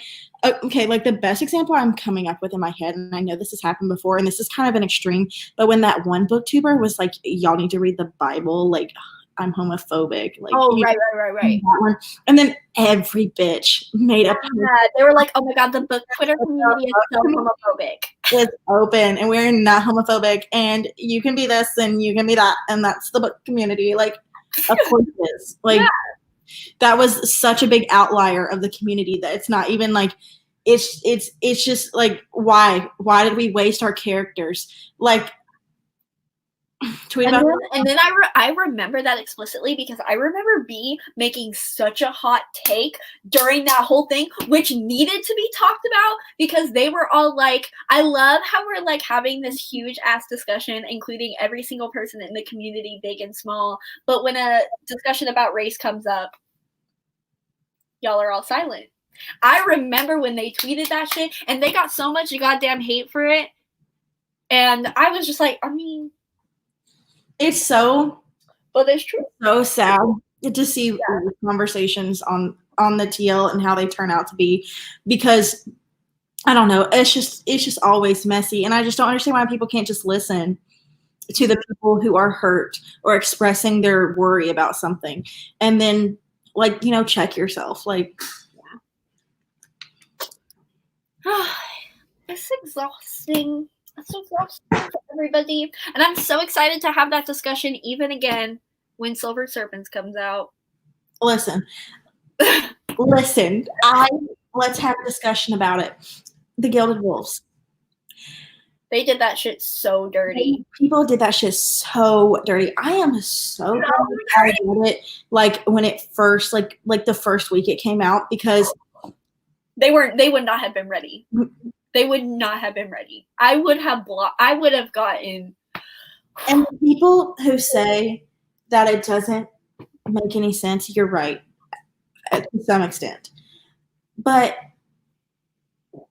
to me, it's a more like complex system than Six of Crows. It's completely different. It's completely fucking different. Like, but they have an Indian girl and a mastermind. It's obviously Kazbecker and Inej. They literally copied it. Fucking since 8. There's so many copies of that, like, found family trope. Like, imagine saying that freaking what's her name again? Imagine saying that she is a copy of Inej and The Guild of Wolves is actually written by an Indian person, like an Indian woman. And wow. Like, could you imagine? Could you imagine? And Layla is amazing. Layla, there you go. Layla's amazing. And for if anything, Layla is more like Nina. Yeah, because they have like the similar. They both like are like proud to be like more scandalous workers. Wow. You know, like Layla does her little like what's it called, burlesque. You know what? I'm kind of mad that we didn't get sex in Crooked Kingdom. Sex. Yeah. Like, I don't like Matthias and Nina, but like I was kind of sad. They could have had a good sex scene. They could have. Like, it could have happened. But then we wouldn't have Serpent and Dove. Like, and then that book wouldn't exist. So like, all the more power should have happened. I cannot fucking believe the plot twist. I'm that so bad. I like every time I'm on FaceTime with Heather, I'm like, the plot twist. I'm Serpent and Dove. Because I was like spoiled for everything but that, and I was just like, who did I watch just recently again that was all I think it was Cindy's rant review. I haven't been where she was all like, the entire time I was reading this book, I was just thinking about Sarah J. Maas. And then I mentioned it to the person I was buddy reading with, and they were like, oh my God, did you know Sarah J. Maas blurbed this book? And like, she had a heart attack. It was so funny. Y'all know what I found out recently? The Devouring Grey was blurbed by Claire LeGrand, and that made me so happy. Incest loving author, man. I know that was fun. That was a fun time. That was a big drama. That was a fun and time. I felt like I couldn't speak. But I feel like I guess that was more of a controversial opinion. Because like I wasn't allowed to love Claire LeGrand if people are still allowed to love Cassandra Clare. Yeah. And like who cares? I'm like who writes fan fiction about anymore? It's just like, it's not like she's dating their brother in real life. Like, calm down. They're just fictional characters and they're hot. Like, the actors are hot. I'm allowed to go hard for Claire LeGrand and love her. I do, and I'm like one of the only ones. So leave me alone. I want to talk more about booktube and like booktube opinions. What's your least favorite type of video? Least favorite type of bookshelf tours. Oh, I would never film one of those. I used to love them, but now I hate them. It's true though. Like I don't know. Like it's same thing with like, I don't want to say the word. I mean, this video is probably demonetized anyways. But like I don't like. It's like exactly what you partake in like certain internet videos. Like I don't want or need to know what you watch in your own private time. Just like I don't need to know what you like to read about or like to ship or anything like that. Like I don't need to know that. And I don't care. I don't give a crap at all. So like the fact that people were so mad, I'm just like, man, guys, get a life. My God. But anyways, yeah, bookshelf tours are probably I don't even watch them. So I would never film one ever. I want to do a room tour because I really like that because I love my room. Mhm. But like just like pulling out a book and being like, I have this one, and then I have this one, and then I have this one. Like, no. Yeah. I'm trying to think like what my least favorite type is. I really don't like bookshelf tours anymore. I don't think I have any other ones because I really, really like the typical. I video. love wrap-ups. I Yeah, love them. those are my favorite ones. Wrap-ups are my favorite time of the month. I just love seeing what people thought. Because I don't tweet about every single book I read. I kind of pretty much do. And I love secret TBRs. Yeah, those are real good. Those Those are so hot and I love them. They're so hard to make, though, to me. Yeah, they are for sure. Especially because I weekly vlog, so I'm like, I read today, but I can't tell you guys about it. Yeah, no, I need to. I was weekly vlogging. I mean, I was vlogging for Zodiac-a-thon, but then Animal Crossing took over my life, so I'm ending that shit. But I will be back weekly vlogging tomorrow. That's why I would love to just like get rid of weekly vlogs, but like I like having weekly vlogs because it's consistent content and people really like it. Well, So it's gonna be hard for me to weekly vlog now that I don't have anything to do because I will wear the same thing for 3 days, and I will not know how to handle that. me, I just don't acknowledge it, and I don't notice what people wear, so I'm hoping that nobody else notices that I've been wearing the same thing for like 3 weeks. Yeah, I just like I'm gonna look like trash. Listen, I'm going to Zoom University now. There ain't nothing stopping me from just laying in bed all day. I know a lot of people hate on Emily A. Duncan, and here's the thing. So I used to have a very similar opinion to other people. Like, she definitely like shames her readers and reviewers a little too much. But I am always praising people to be more messy on the timeline. And I cannot be a hypocrite because she says exactly what she wants. She has no filter. She is not politically correct. And it is none of my business how that impacts her professionalism. Because quite frankly, I don't give a crap. I'm still going to read her books because I love it. So I kind of stand now, but I acknowledge that she has said some things that maybe should have been left in the drafts. But I love a messy bitch. So there we go. That's my opinion. I mean, I just don't care. Like, I don't follow her. I don't plan on reading her. Well, I might read her book. We'll see. I DNF'd it. I respect her. I think she's probably an amazing author. I just didn't vibe with the book. Like, it's my personal taste. I don't think it's a bad book. And, that's something people need to realize too, is that sometimes someone didn't like a book because of their personal taste. And it's nothing against you. But then sometimes it is. Yeah, it depends. Like, I mean, I'm not going to sit here and say that if you go hard for a book that I really hate, that I'm not going to be like side-eyeing you a little bit. Yeah, I mean, but that's just who I am. Person. It depends. And like, I don't know. Normally you would have to be a person that I don't like to begin with. And then like if you do like a book that I like really hate, then I'm like, oh, that just puts the nail in the coffin. And we say that in our own homes. Yeah. You know what I mean? I'm not gonna put that out there. There's so many people in this community I don't like, and I keep it to my damn self.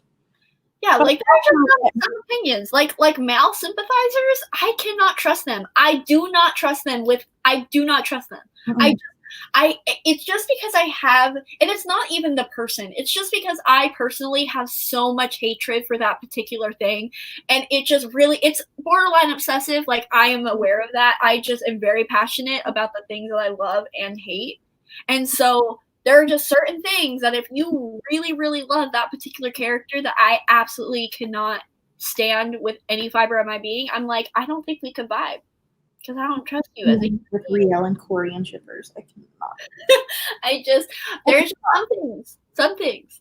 But like if like we're friends and we vibe together, it doesn't matter. But that's the thing that also I'm not gonna be fake to people. Like if I don't like want to interact with someone, I'm not going to. Yeah, absolutely, for sure. Like, I'm not going to. Like, why is that such a crazy concept to people? I don't get it. I'm gonna, maybe if I see one of your tweets, I'll like it. Yeah. But like, and there's also a ton of people that I do like and would love to be friends with. I just don't like reach out to people to become friends very often. I like tend to like want it to happen more organically. Yeah. So I find like my in sometime. And I'm bad at that, finding my in. So there are a ton of people who I really love who I don't interact with that much. But usually if I really like people, I reply to all their tweets and like all their tweets and stuff like that. So yeah. There's like a whole other side of like the book community that I vibe with. About infiltrating them for a week. Oh, you book aesthetic Twitter? Yes. I want that to happen. I would love to see that video. Like a whole video about it. There's only like 6 people watching, so I can say this. A whole video of me infiltrating book aesthetic Twitter for a week, seeing what's happening, what their opinions are, what kind of drama I can stir up. You know what? That's so fun. Like, I wish actual like, because I was on book aesthetic Tumblr, so I could easily do it. Yeah. Easily make the shift. My only thing is I'm obsessed with my own face, so I could never do it. They're so messy. I'd be seeing some tweets. I could not ever imagine not having my face or a meme as my profile picture on something. Mm-hmm. To put another person above myself on my profile. Yeah, it was hard enough when I had a One Direction Twitter, and I had to have like Niall or Harry as my profile picture. I was like, they don't deserve this. Truly. It's my opinions that matter about them. People want to come for LL Kennedy or McKinney? LL McKinney during the Sarah Dessen situation, but Emily out here constantly doing the most. You have to remind me. I remember there being like Sarah Dessen drama, but I do not remember what that was about. Like You know what's always wild? When book bloggers have drama. Never seen it. There was one recently over 2 popular book bloggers giving very different ratings to that. Oh, the We Are Totally Normal. The We Are Totally Normal book. That wasn't really drama, though. They were very civil towards each other. They were civil toward each other. They were fine toward each other. That wasn't the drama. The drama was everybody else's opinion and that they had to insert their opinion. Oh, and then there was the blogger who started the Tamsin Muir drama. I felt really bad for that person. Yes. They made a whole new account. Like I really felt bad for that person. Oh my God. The worst drama I have seen in 2020, I think so far, is the hate towards Mina. I just don't understand why people had to. Yeah. Oh man. I disagree with what she said, but like at the end of the day, it's her Twitter account, and like she had an opinion, she had an observation, and she posted it, and that's no reason to like. It just turned into such a bigger thing than it should have been. That is so crazy. That was crazy, and like I was so mad because like I wasn't on Twitter during that time, and I'm like the one time that I'm not just scrolling through the timeline on a daily basis, this big thing happens, and I think I was sleeping or something. I was like, where are the screenshots? Yeah, I think What? I think I texted you and was like, did you see the drama? And you had. Yes. Oh my God. But I just like don't understand. Like, yeah, that was horrible. It's commentary, baby. It's under fair use. Oh my God, yes, commentary. And like people don't understand they don't understand what the purpose of Twitter is. Like Twitter is literally like all of the random thoughts that you have in your brain. Mm-hmm. No thought to them, none whatsoever. You think them and then you tweet them. Like there's like that's it. And like people forget that and they just take so much personally. And I feel like, I mean, we've already discussed this and like I'm beating a dead horse, but it's commentary, like it's tweets, it's thoughts, it's supposed to evoke conversation. People are allowed to criticize what you're saying, and But some people do take it too far. Like, yeah, there's just like, it's hard. It's a hard line to walk.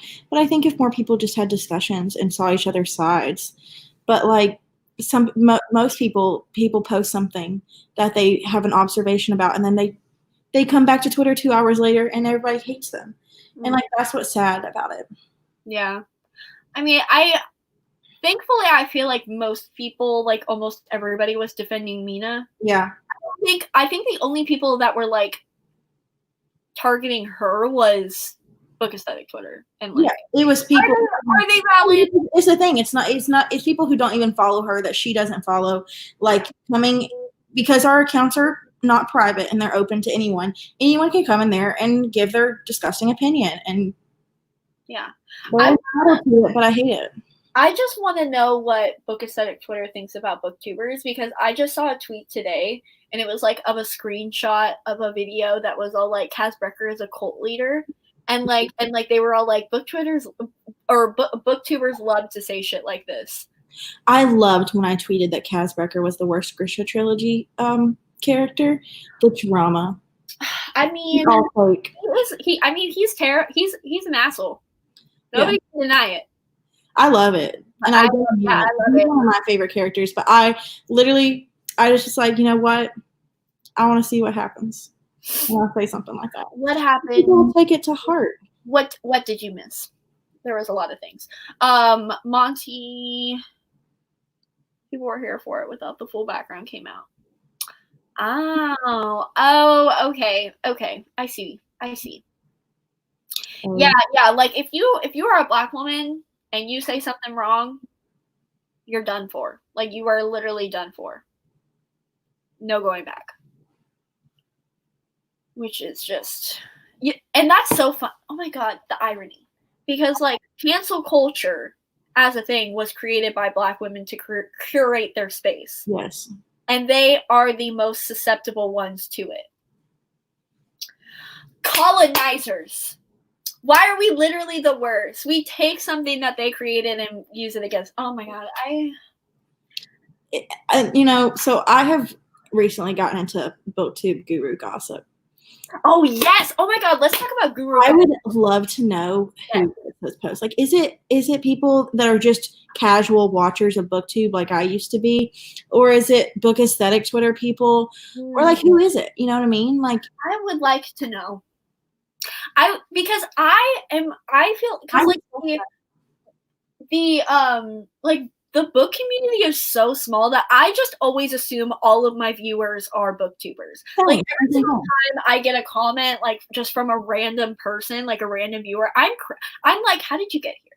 Yeah, and it used to be me. But the thing is, I watched booktube casually for about 3 months before I was like, you know what? It's time to make my spot here. But like, I immediately went to Bookstagram because I didn't have anywhere to film. I was in college. I had a dorm. Like, you know what I mean? I lived at home. When I finally did get on BookTube, I think I found what I like doing better. But like, I still had to have some kind of platform. So the people who like are just like casual viewers. Yeah. Because also I never watched like smaller channels. Like I only watched Haley from Haley's in Bookland, Clockwork Reader, and Chandler. And as soon as I found Chandler, because Chandler was like at like 1K, maybe 2K when I found her, and I was like, whoa, like she doesn't have these like 100,000 subscribers. Like this is actually attainable. Like I could actually do this. And then as soon as I found Chandler, like I made a booktube channel. Oh, you know what? The people who like obviously don't want to do booktube anymore, you have an out. You could leave. Yeah. Like, oh yeah. Like, and the thing is, the people on Google Gossip, they know you hate that shit. They know you hate making videos. Everybody knows. They recognize it. And let me tell you, the worst thing I could ever feel as a person is making content that I don't want to make, and then like knowing that people see that, like in comments that people know it's content I don't want to make. Yep. So I just don't understand. Like, you have a following who like you as a person. Make something if you don't want to make content anymore, leave. But if you want to make content, make something that you want to make.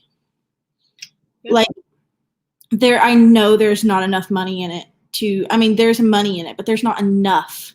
You don't have 3 million subscribers and you're not getting, you know what I mean? You're not getting like $10,000 a video. Like, I don't know, but yeah. B, they hate you so goddamn much on Guru Gossip. mm-hmm. They hate you so much. And like, I mean, they hate you so much on Twitter too. Like, they're just able to use Guru Gossip as an outlet because nobody's gonna just tweet about it and at you. So they gotta hide in the anonymous because like I be on Guru Gossip all the time. I be checking that shit. Like I'm on Guru Gossip right now, and they're talking about booktubers who read Guru Gossip. That's the newest. Are they? Yes.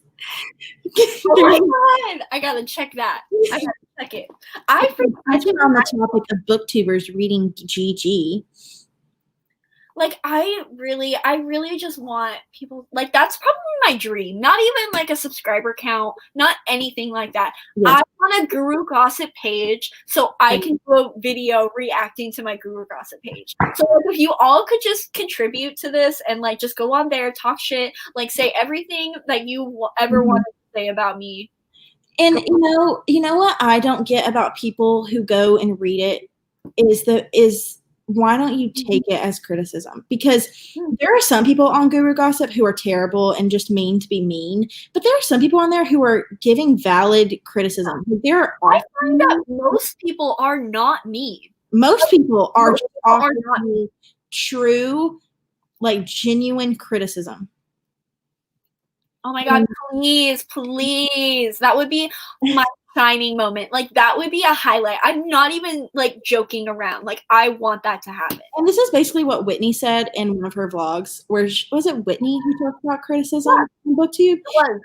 And like, yeah, like there's going to be criticism in whatever you do. And I think because the BookTube community is so small, people find it really hard to leave it in the comments because people will come for you. No, like people are just sensitive. You'll see every comment, and then that person who sees that, because we see every comment, if people get a negative comment, they'll post it on Twitter, and then everyone will come and be like, oh, they, this and that and that.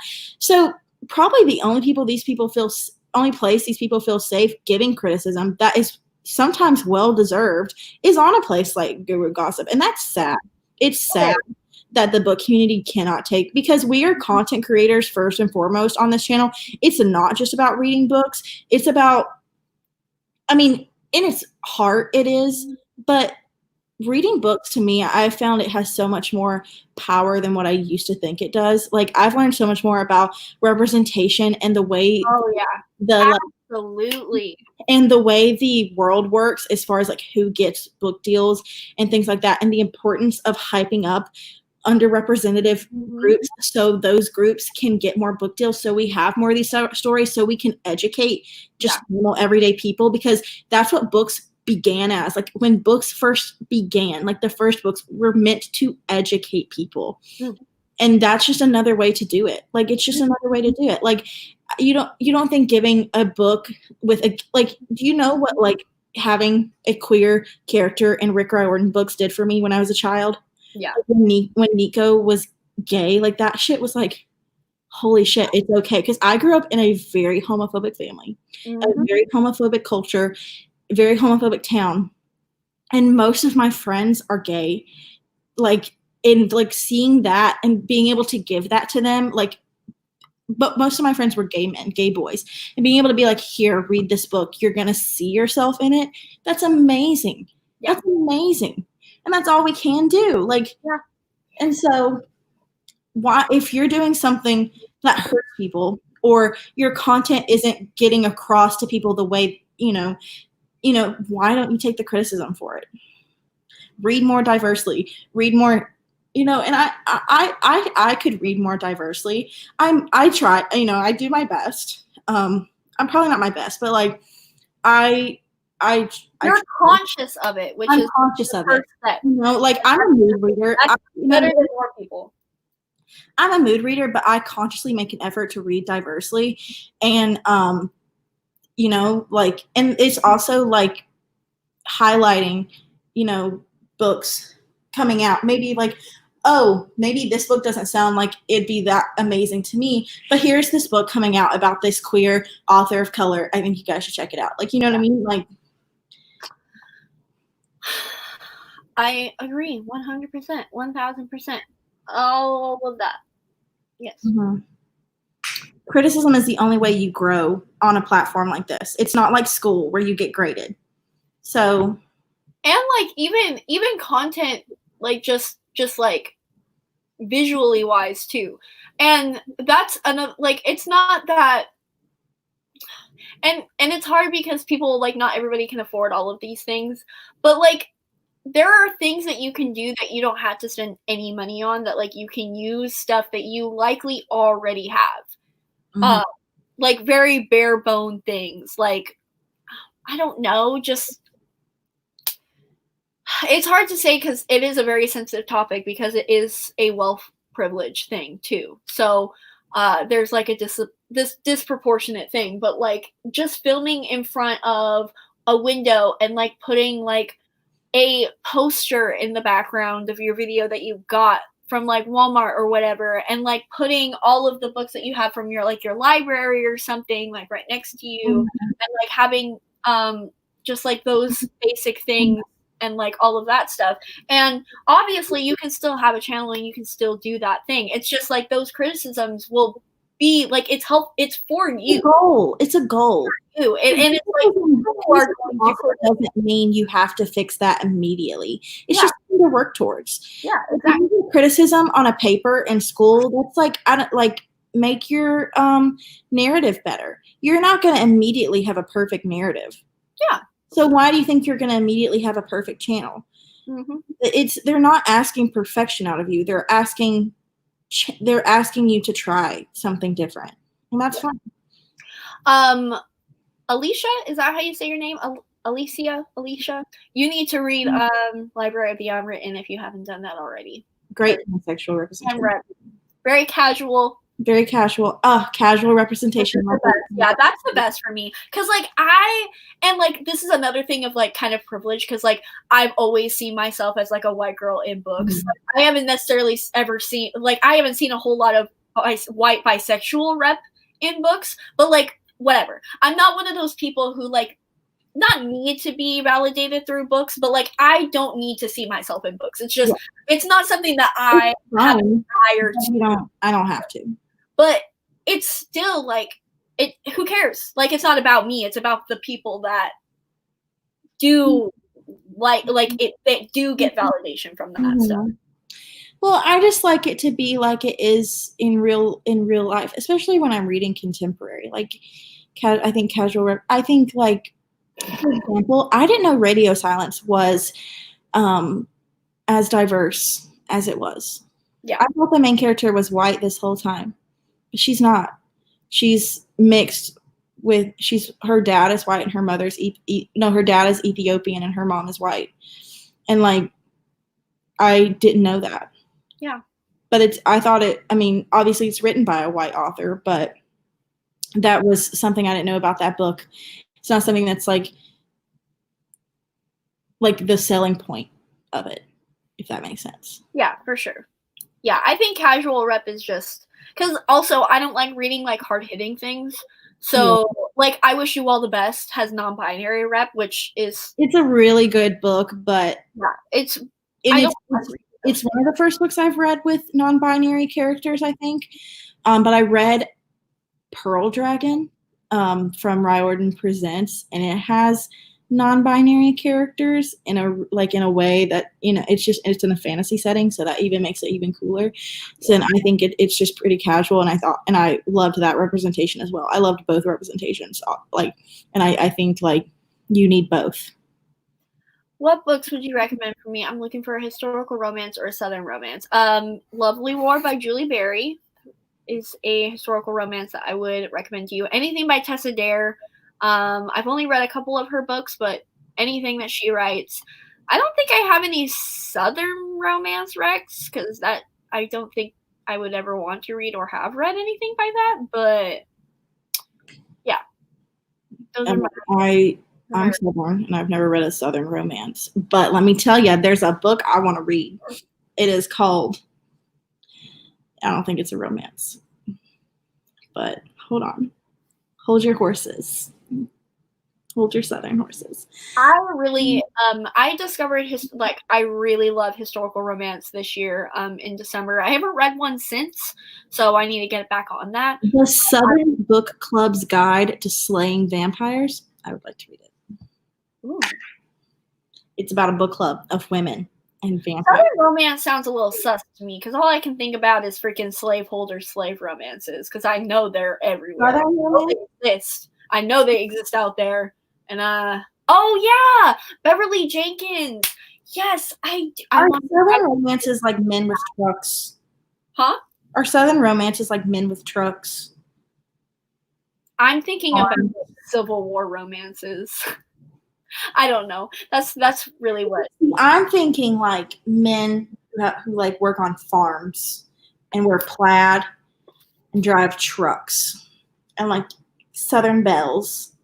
Like, you know, I have heard about that one. I really do want to read that. I've heard really good things about that one.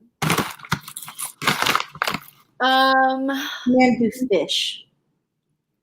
They probably are in Southern romances. Like it just screams Republican. I don't want a Republican man. Right. Yeah. OTPs that you lost. Love triangle that didn't end the way you wanted. I don't think that's ever happened to me. I mean, I know that Selena doesn't end up with Cole in the Throne of Glass series. I guess that's the only thing that I can really think of. I don't even know who her love interest is because she has like 3 of them in that book. And the third game. What? Tessa and Jim. No, but you got that. I get it a little. You'll see it. Like it's like that love triangle is poly. It's just not on the page. Like it legitimately is. Like that's not even a headcanon. Especially reading Clockwork Prince, there's literally a paragraph where Will says that they all love each other the exact same way. Like all 3 of them. Like it's confirmed on the page. But apparently there are multiple instances where it has been confirmed that it's platonic, and I don't understand why someone could constantly ship them, and I don't understand why sweetie, and it's making me so upset because she keeps talking, and I just hate her so much.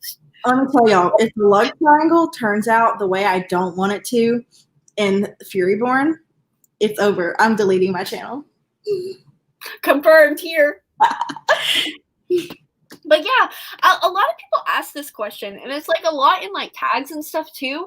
I guess I just haven't read as many love triangles as I thought I have. More. Give me them. Give me them. I know. That's the thing. I try to read books with love triangles, and they're like older YA books, and then they have the problematic older YA books that I don't want to read, or the writing sucks. Give me love triangles today. I'm tired of public houses being like, beautiful. Love triangles don't sell. Beautiful. They sell to me. They sell to me. Beautiful by Renee Audier. Boom. That she's gonna give the girls what we want. The Storm Crow has one. Which one? The Storm Crow. Oh, okay. I haven't read that. That one I don't. You know what I've recently found out a weird thing that I don't like about books. I don't like birds. Yeah. I don't. Because I started reading there's not many crows in the Storm Crow. Oh, okay. Well, it's like not to be spoilery, but like, I mean, this is in the synopsis. All the crows are gone in the beginning. Oh. They all are gone, and then you're like, for the whole book, you're trying to hatch the last crow egg. Like, so there's not many, but now, I mean, in the Crow Rider, I'm sure there's going to be more crows because, the writer now. But I loved that series because it got paid dust because it has a love triangle. All the main characters except for one of the love interests is white and blonde, but the rest of them are like dark skinned. You know, I don't know how to go about races in fantasy books when it's like different. You know what I mean? Like it's kingdoms, and I don't. It's different. It depends. Like. I guess it just. I mean, obviously, you can see her on the front. Like, she's not white. Yeah, she's not white. And like her family are the royals of this place. So, like, the majority of them are not white. In fact, the white people are the villains. So, Revolutionary. But yeah, I liked that book a lot. I gave it 4 stars, and I really enjoyed it. John Ambrose and McLaren. I've never read those books. Never. I know Ambrose is boring. I would hate them so much. And my Southern Romance, I was thinking along the lines of True Blood. Beautiful Creature. Oh, I just love Beautiful Creatures. I talk about Beautiful Creatures in my video going up tomorrow. I don't know if I don't even think the book I read recently, Her Royal Highness, the main character is Texan, but like she goes to Scotland, so like it's really set in the South. The Beautiful is set. Oh yeah, read The Beautiful. There you go. Yeah. That one's a great one. Yeah, read The Beautiful by Renee Audier, because that one you get a love triangle too. Ooh, and it's so spicy. And it's historical. So here, it's all 3 things that you asked for. There you go. Hopefully you haven't read it. It's paranormal. I want more paranormal series. We deserve it. Yeah, I do too. I love ghosts and vampires. And yes. I cannot believe I read a ghost book only for him to be a ghost fucker. I'm not going to say what book it is, because that's a spoiler. Drama Rainbow Rowell, she's just she wrote Eleanor and Park, and it was basically a fetish Very stereotypical men. That's all I know. I read the book when I was younger. I liked it when I was younger. If I read it now, I would absolutely hate it. Even when I was younger, I recognized the stereotypes in it, so it's not hard. But yeah, that's pretty much the main criticism that I've heard of her. But yeah, Fangirl was one of my worst books of 2019, so we're not gonna read. I DNF'd the shit out of Fangirl. But I do like Carry On. I'm sorry, it's a guilty pleasure. I enjoy it. I'm a Draco Harry shipper. It's who I am. Valid. You can give me criticism. I'll take it. No, I really don't have any opinions about any Harry Potter ships. I really don't care. You know, I had this. I used to be a fan fiction fanatic, and I read this one, Dean Thomas, and oh my god, what is the ship? Dean and someone Seamus. I love that ship, and I wish it was more. It was supported more. Bukowski. I have no idea who that is. So I have no opinion. It's a quote from Beautiful Creatures. Oh. I think it is. I'm dumb. So I think it's when Ethan and what's her name talk about. Oh, I remember that. Like he sees her reading Bukowski, and he's like, is he any good? And she's like, define good. And he's like, I'll read it. Because he's a reader. He wants to get out. He wants to see the world. He wants to live in New York. I'm going to cry. We're pretty much at the 2-hour mark. So I think we're going to take last minute questions. 10 minutes we'll be on. So just give us any other questions that you want. I'll eat dinner. At 10 p.m. That's Beautiful Creatures. Okay, they said you make me want to reread Beautiful Creatures. Okay, listen. I read Beautiful Creatures for the first time like 2 years ago. I love the audiobook. The Southern accent is so cute, and I love that shit so much. But I was spoiled for something that happens in the series, so I cannot continue it. I'm sorry. Heather is a fake booktuber. You're right. Audric or Corian? Audric. Listen, don't let me get on. I would have to get spoilery if I'd have to talk about my distaste for Corian, but it's basically the Darkling and Alina, which I do not ship. Heather does, so I don't want to talk about it. But I think it is nothing but emotional manipulation and trauma. And Audric is nothing but good. And that doesn't mean that Audric and Riel should end up together. But, like, I just do not understand, like, being – like, I literally saw someone be like, I just know that Claire's vanilla ass is going to make Riel and Audric be endgame. And I was like – so you're saying it's vanilla for someone to not be with someone who emotionally manipulated them and slept and read their innermost thoughts non-consensually? Make it make sense. She doesn't want me to read Furyborn because she knows I'm going to ship that man. I don't even know who that person is. He's the ancient-year-old angel who makes his way into Riel's mind and convinces her to do things and to think and like goes into her mind and comes up like in the worst situations, and she's like, get out, and he's like, no. He like I don't under like it. I just hate it. At least when Alina's like, Darkling, go away, he goes away. He will not go away. Well, sorry. When I finish this series, I will make a full spoiler rant review about my feelings on the fandom of Furyborn. It's small, but it's mighty, and love that. my opinions are correct and valid. The Darkling and Alina are absolutely hot. Yes, they are. Corian doesn't even have a body. He can't be hot. I don't know. He kind of sounds a little sexy to me, just based on his. Now. Do what? Oh, Furyborn? Yeah. I tried 3 times. Don't. Well, I think that's pretty much it. So thank you guys for coming on to our random live stream. We love you guys. So love you guys. Bye.